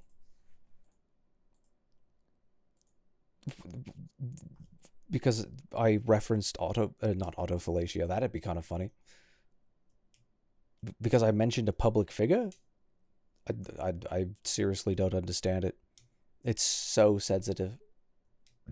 Maximum sensitivity. It's like the bloody the Fortnite meme, max sensitivity. Anyhow, I hope this catches you up to speed on what happened in the last day. Nothing happened. That's the thing. Like, Blender announced that they got some money from a company that makes a tool. That's all that happened. Like, I seriously don't understand. That's what I was gonna say. Like, it's like, you know, we should be having this ethical conversation, but this isn't an ethical conversation. There's no ethical points being made here. I'd like to actually hear somebody make an ethical point about this that isn't just like whims, just feelings, you know? It doesn't make sense. Do with this information what you will. Yes, thank you for giving me permission to do that. And do what you think is best to do in this scenario. Why is this? You may as well just say nothing. Like, save yourself the time of typing it out, because like that's just a worthless statement. What is it? That is literally saying nothing. Do what you think is best to do.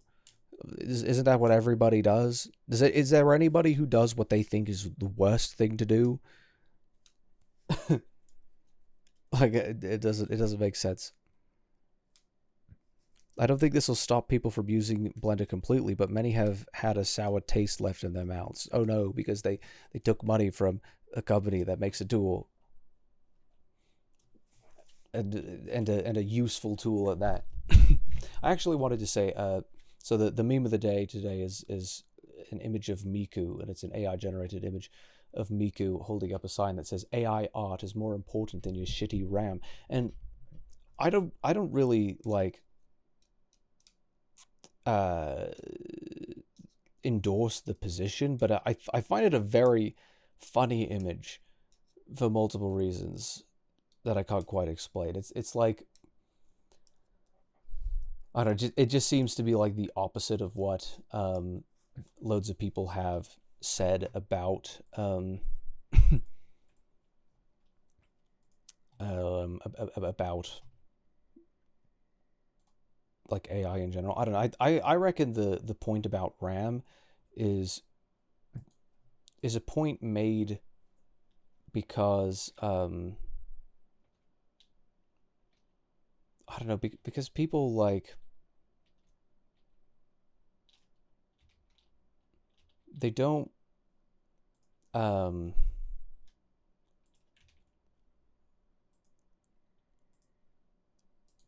sorry, I was trying to bring up another clip. I'm not particularly fantastic at multitasking. I can't necessarily think simultaneous to thinking. It's not how it works. What was I looking for? I was looking for why the hell can't I find this page again? Wait, why the hell is my Chrome history like out of sync? This is bizarre. Like, it's not even showing me what I actually. Well, yeah, it's out of sync. What the hell? I wonder if I need to restart Chrome or something. I wanted to look at more of the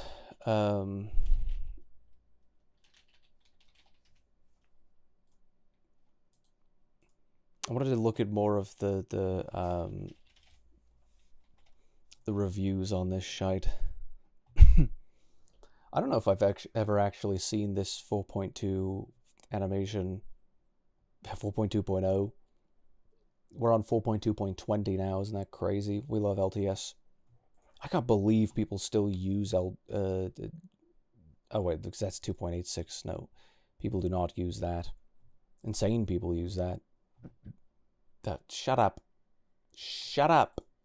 I don't know why it does that. You're not slowing down. I wanted to see, yeah, English reviews overwhelmingly positive. Very fun game once you get into it, but it's not beginner friendly in the slightest. Interesting. Goodness, 16 gigs of RAM and 8 gigs of VRAM. That's pretty rough. That's pretty rough to do, to try and do Blender. And too bad they killed off the main character, though.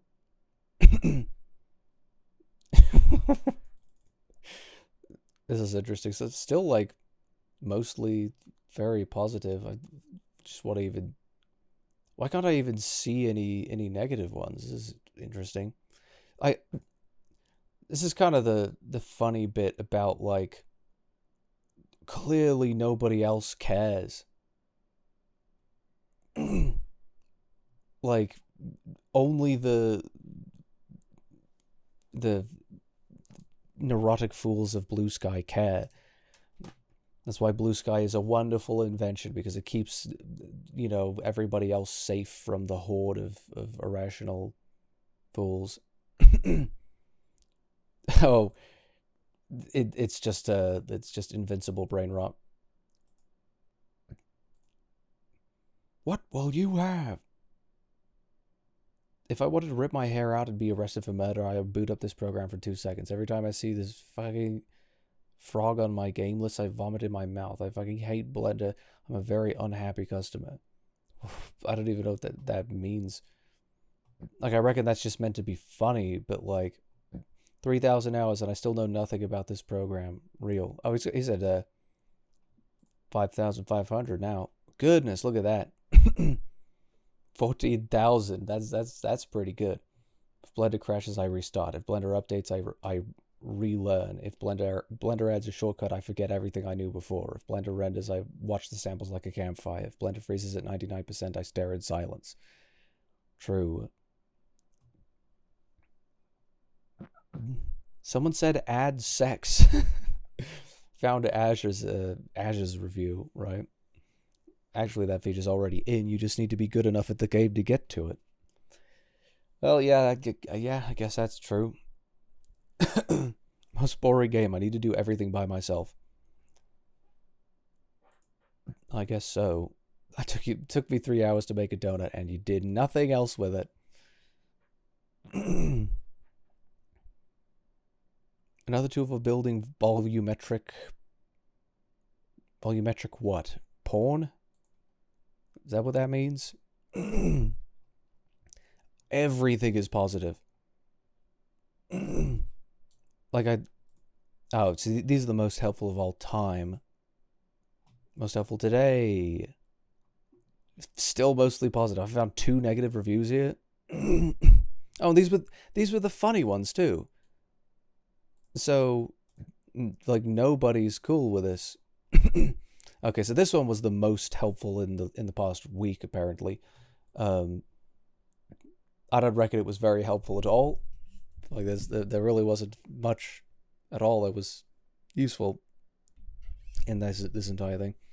Another tone-deaf company willing to participate in shitification because they took money. This is kind of the funny thing, is that, like, do they think that they're just going to enshittify it because something else did it, like someone else gave them money who makes a different tool that you think is shit? I mean, it's funny, like, it's not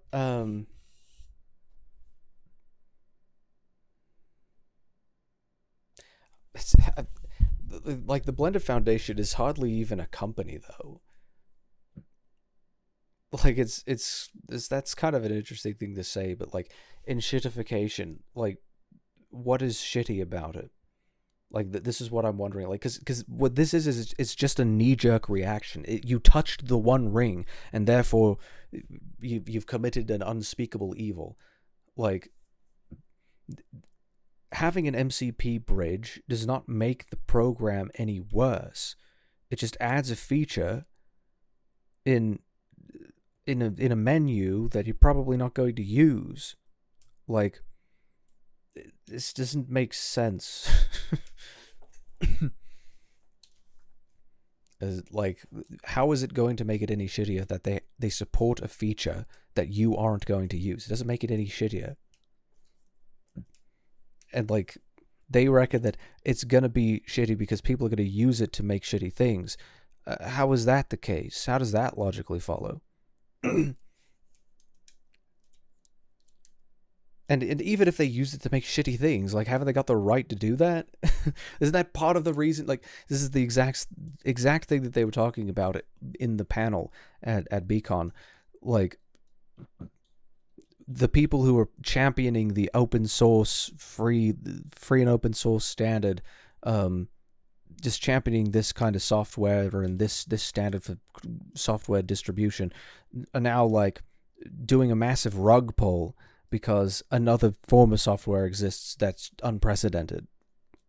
Like, it just doesn't make sense. Call me the Hollow Knight the way I holler in the night sky. A woo. Goodness, how many hours do you have? I thought you were here. I thought you were here when I showed it off. Weren't you? I just showed it. There it is. 2,026 hours.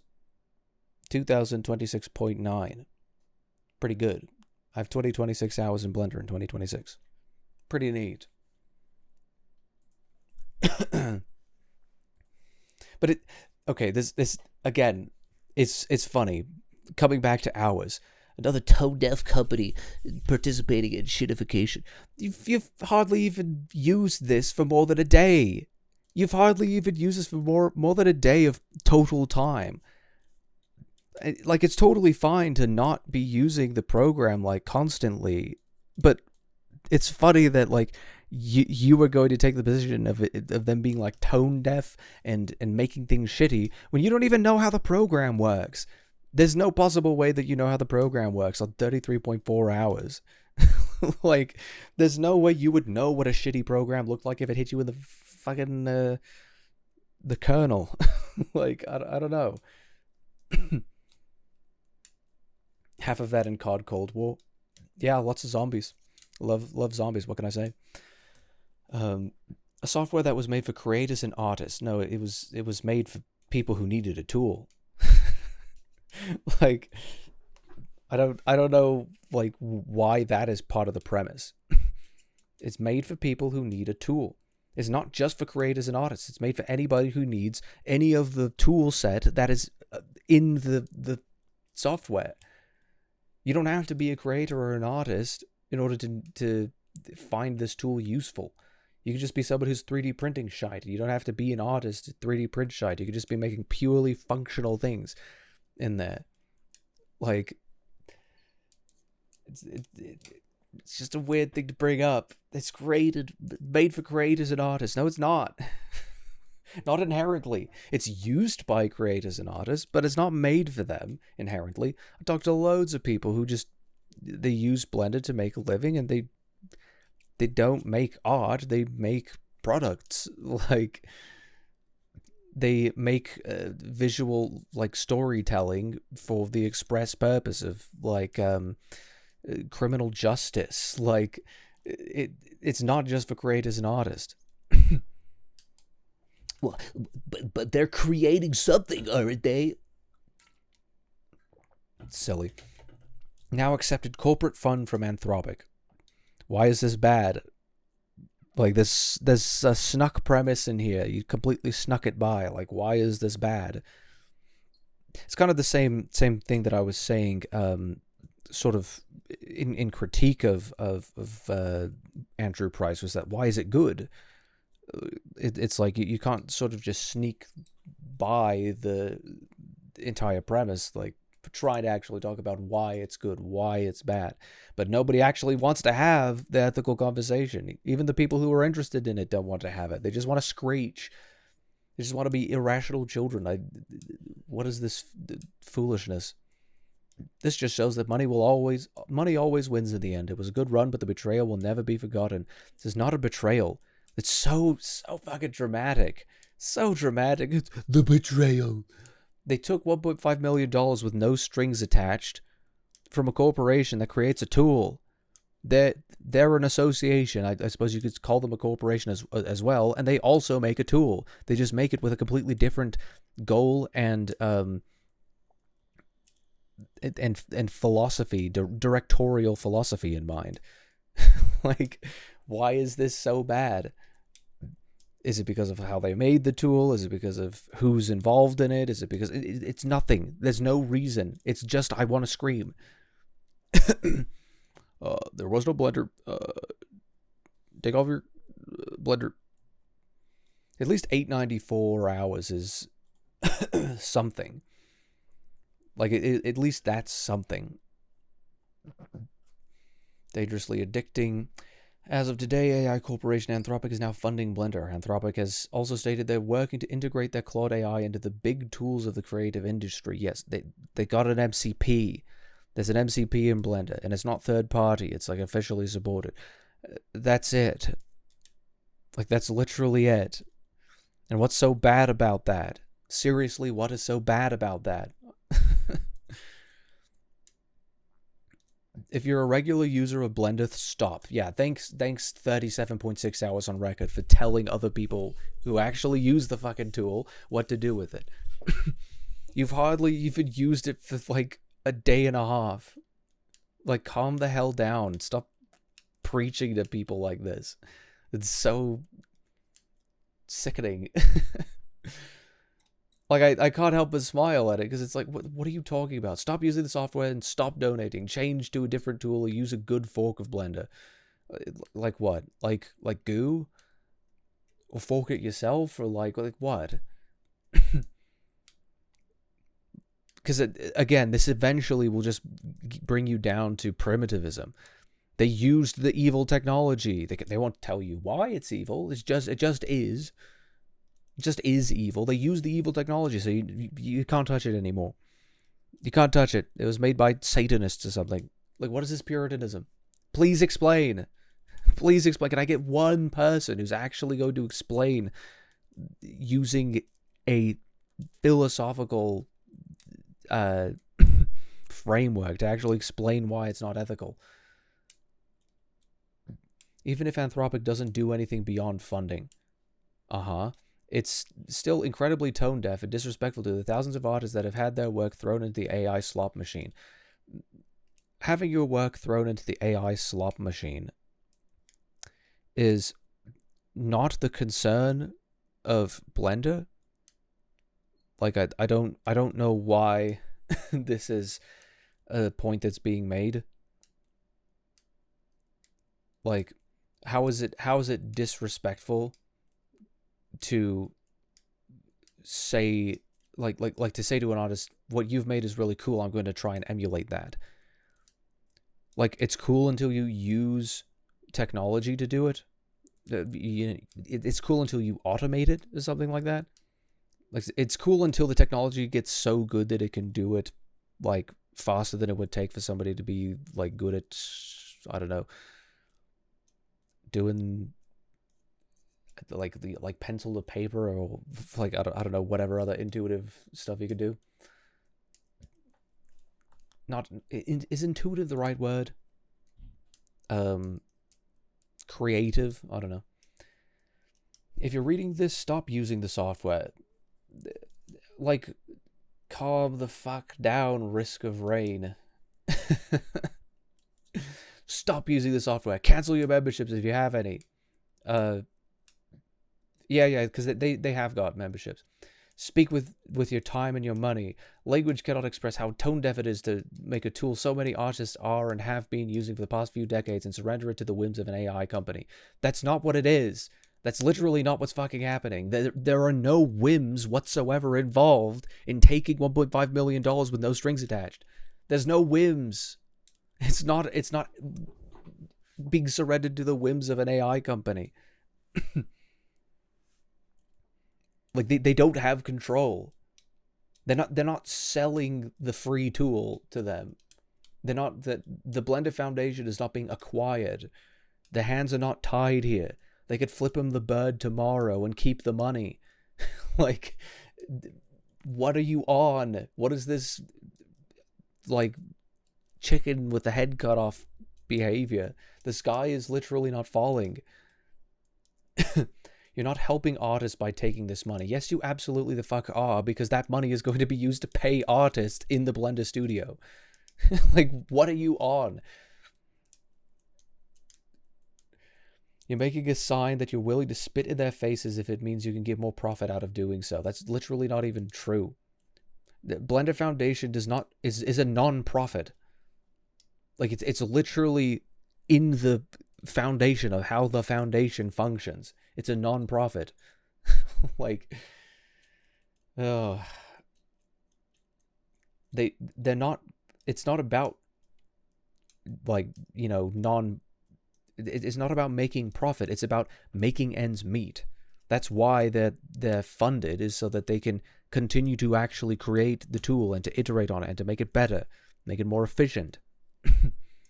Like, stop associating with thieves.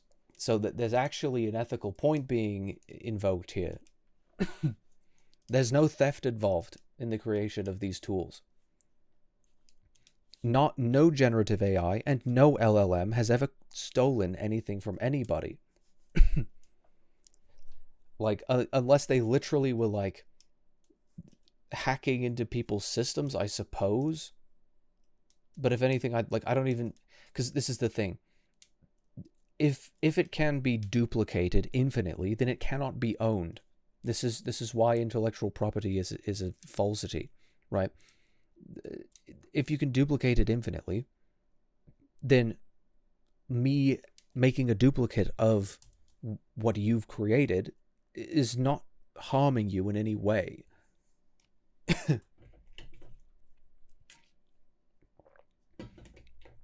And even if you take the IP premise and you say, yeah, intellectual property is legitimate, when you've got like thousands of publicly available images, and then all you do is look at those images, and then you abstract those images into the processes that it must have taken to create those images, and then you make an image yourself based off of the processes that you've abstracted from those images. You haven't stolen from anybody, even in an IP sense. Like, even presupposing IP, no theft has occurred. And it's the same point that Andrew Price has made. Like, every single time you start a project, you immediately go and rip a bunch of art off of the web and put it into a pure ref document. Like, is that not stealing? It's literally cut and paste. Why is that not stealing? But this is. Like, the models are abstracting, same thing that humans do, except it requires a hell of a lot more compute to do it, but less like human resources, which is kind of good. I don't know, at least you've got something here, but like, I don't know, 500, after using it for 500 hours, you decided, you know what, what are you gonna do? You're gonna relearn a paid program? You're gonna, like, where are you gonna go? It's like, oh, we should go to another fork. Like, everyone's gonna hop on Goo Blender now. Like, that's the funny thing. Like, stop using the software. Like, using the software already doesn't give Blender any money, and it doesn't support Blender to use the software. What helps Blender continue to do it is actual donations, and people donate because they want to use the software. Like, people just calling for boycotts because they don't understand how, because they're operating off of a faulty metaphysical theory fundamentally, but also off of a faulty understanding of how the AI models actually work. Like, the only possible way that there would be like this perfect duplication, no, there's no point of really going over it, but it's dumb. He's LARPing. He's going to keep using it. Of course he is, because it's free and open source. Oh, well, that's a she, actually. It says right there that that's a she, so like, you just got to be like, no, I can't use the free and open source thing. Python did it too. like it's silly. I can make all my favorite silly little characters do silly little things. I love 180 hours on record. Neat. It's funny, like 13 hours on record. After the success of Flow, I was very excited about Blender's place at the forefront of independent animation, but now they're accepting money from Anthropic and integrating Gen AI into the software. That's literally not true. That's literally not true. It's not generative AI. They're not integrating generative AI. Like, you're just associating these things together, but they're not doing that. They've integrated a bridge for an LLM to do things in Blender. That's not the same thing as generative AI. You don't understand how this fucking works. Like, these people will scream. They haven't used the program. Like, you haven't even used it for a day. I've used it for 13.4 hours straight. Multiple times, probably. Like, you haven't used this program for even a day, right? And you don't even understand what the tools that they're integrating are. You don't understand what they do. Like, this is stupid. So that's a big nope from me. Yeah, good for you, Calico. It wasn't part of Blender's post. Oh wait, was this? Okay, so this is Sophie. What does it mention them exploring AI integration? I don't remember seeing anything about that. It's been in the works for a while. They've got an MCP. That's it. They've got a model context protocol. It's a compatibility layer. It's a bridge so that a LLM model can interact with Blender, mostly just for running scripts. That's basically all that it does. It's a collection of scripts that allows the LLM to do a couple of things. That's it. And it's not Gen AI.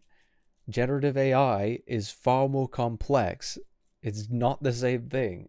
It's not a LoRa. It's not. Why do people not understand anything about this shite? You tell them, right? Yeah, thanks. Wasn't part of Blender post about the funding, but Anthropic posted separately that Claude was officially connecting with Blender in their own announcement yesterday. Yes, Claude is an LLM. Claude is an LLM. It's not generative. That's not what it does. Unless what you mean by generative is it just, like, generates things. It's like, yes, an LLM generates text. But generally when people say generative AI, what they mean is a LoRa or something similar that is creating an image. But the funny thing is that they've had AI in Blender for a long time. You know what it is? Open image denoise and optics, the optics denoiser. You better stop using that denoiser because it's AI. It uses like a LoRa in order to guess where the noise ought not to be. There's nothing wrong with this. Everyone's been brain rotted because someone made a computer hallucinate images, and now everyone's upset. Fuck AI, fuck Anthropic, fuck Claude. Hey, listen, Claude.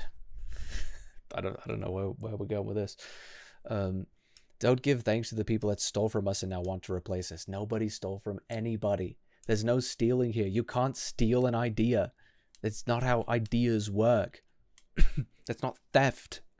It's not theft to Control-C and Control-V something. If that were the case, then all of you Blue Sky idiots would have already been guilty of theft when you were railing against NFTs before Blue Sky existed. They want to replace us. See, the funny thing is that if you really were totally on board with going with AI and doing generative AI, then you wouldn't need something like Blender. But Blender clearly isn't doing that. Like, it's a tool that allows you to speak in your native tongue to the program and then have it spit out a couple of results to help you get where you want to go faster. That's all it does. That's all an LLM is for. Like, making porn is a cost-effective business strategy. Well, you've heard it here, folks. Versus this 2,576.5 hours on record, a little bit more than me.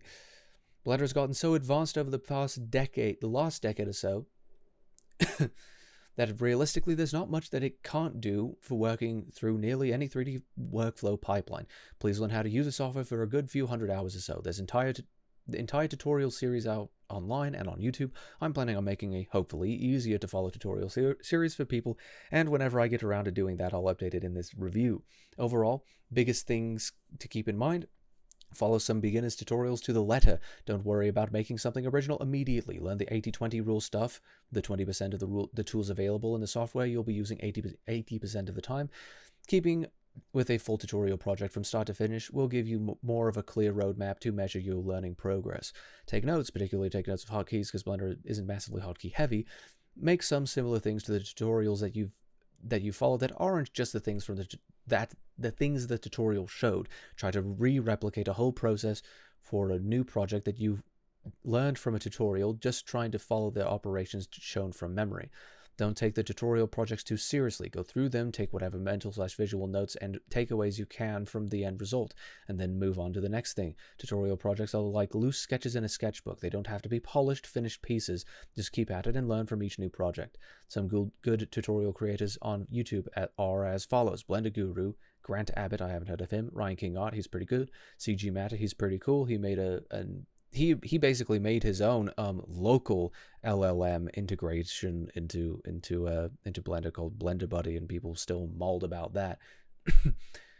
The CG Essentials, Flip Normals, all pretty good stuff.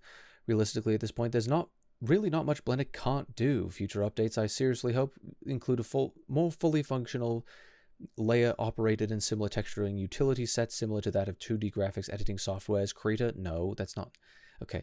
So Blender is for 3D mainly, so they've got a couple of 2D tools, but they're not meant to, they're not for texturing necessarily. Like, you're still gonna get some pretty good, like a lot of better results outside of Blender if you're trying to do a lot of that stuff. Clip Studio, Paint, Photoshop, Substance Painter, etc. It'd be nice. Like, I'm not opposed to them getting more 2D stuff in there, but Maya didn't have a great amount of 2D stuff, and their UV tools were better. That's part of the reason why that was one of the headaches that I ended up in coming to Blender, that they didn't have as good of a UV tool set. But also, all the time in Blender, you'd have to, in Maya, you'd have to take stuff out and then do your texturing externally, either in Photoshop or in Substance Painter or something. So it's like, I don't know, that it doesn't, I don't think that's necessary. That's not really on the priorities there, not so much. And the sculpting mode in Blender isn't necessarily the same kind of sculpting experience you'd get if you were using ZBrush, but Blender's been getting lots of sculpt mode updates lately too, so at this point, if you don't have nearly $1,000 to drop on ZBrush, Blender sculpting mode ought to be fine. I certainly agree with that. I've used it before. It's pretty good. It's easier to run a nuclear reactor than this. Give me your specs. i5-900F CPU. That's an old CPU, bud. 2.9 gigahertz, 32 gigabytes. What are the specs of that thing? 9th gen. For reference, we're on 14th gen currently, so this is quite a few years ago. It only supports DDR4 2666. Goodness, okay. Thank you. Bloody hell.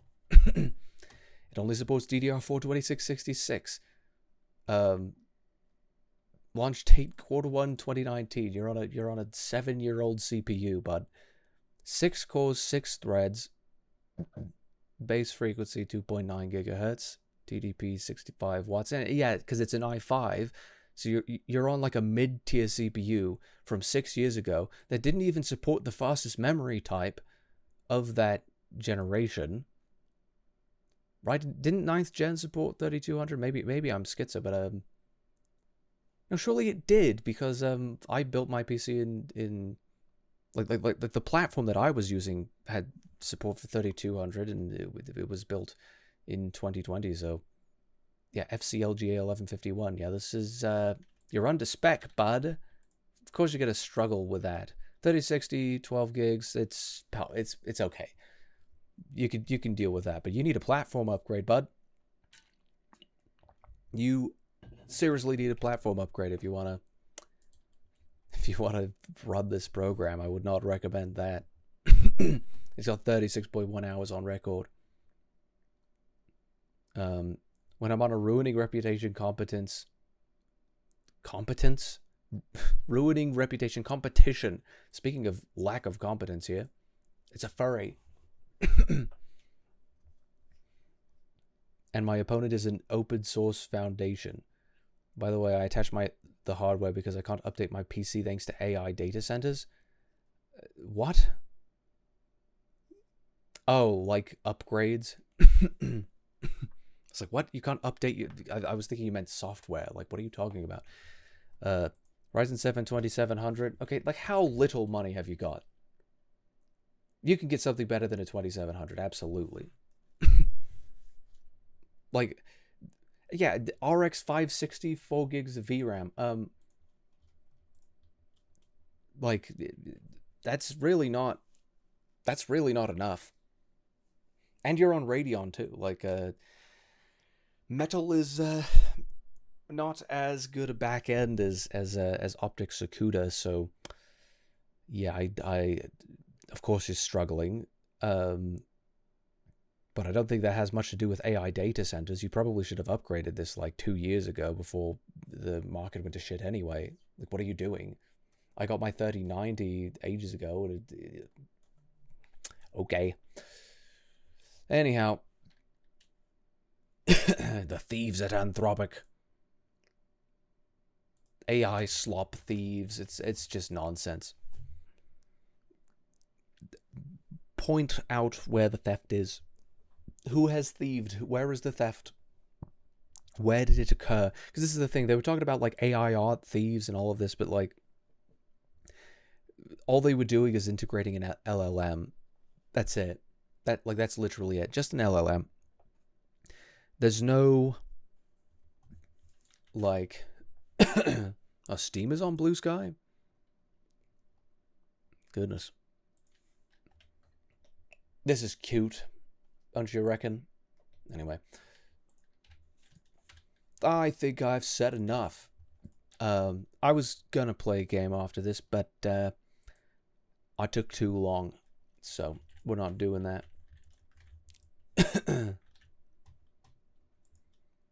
Welp. Yeah, I mean, it's about it, I guess. Like, there's not really much more left to say. AI stands for ableist intimacy. What does that? What do those two words together even mean?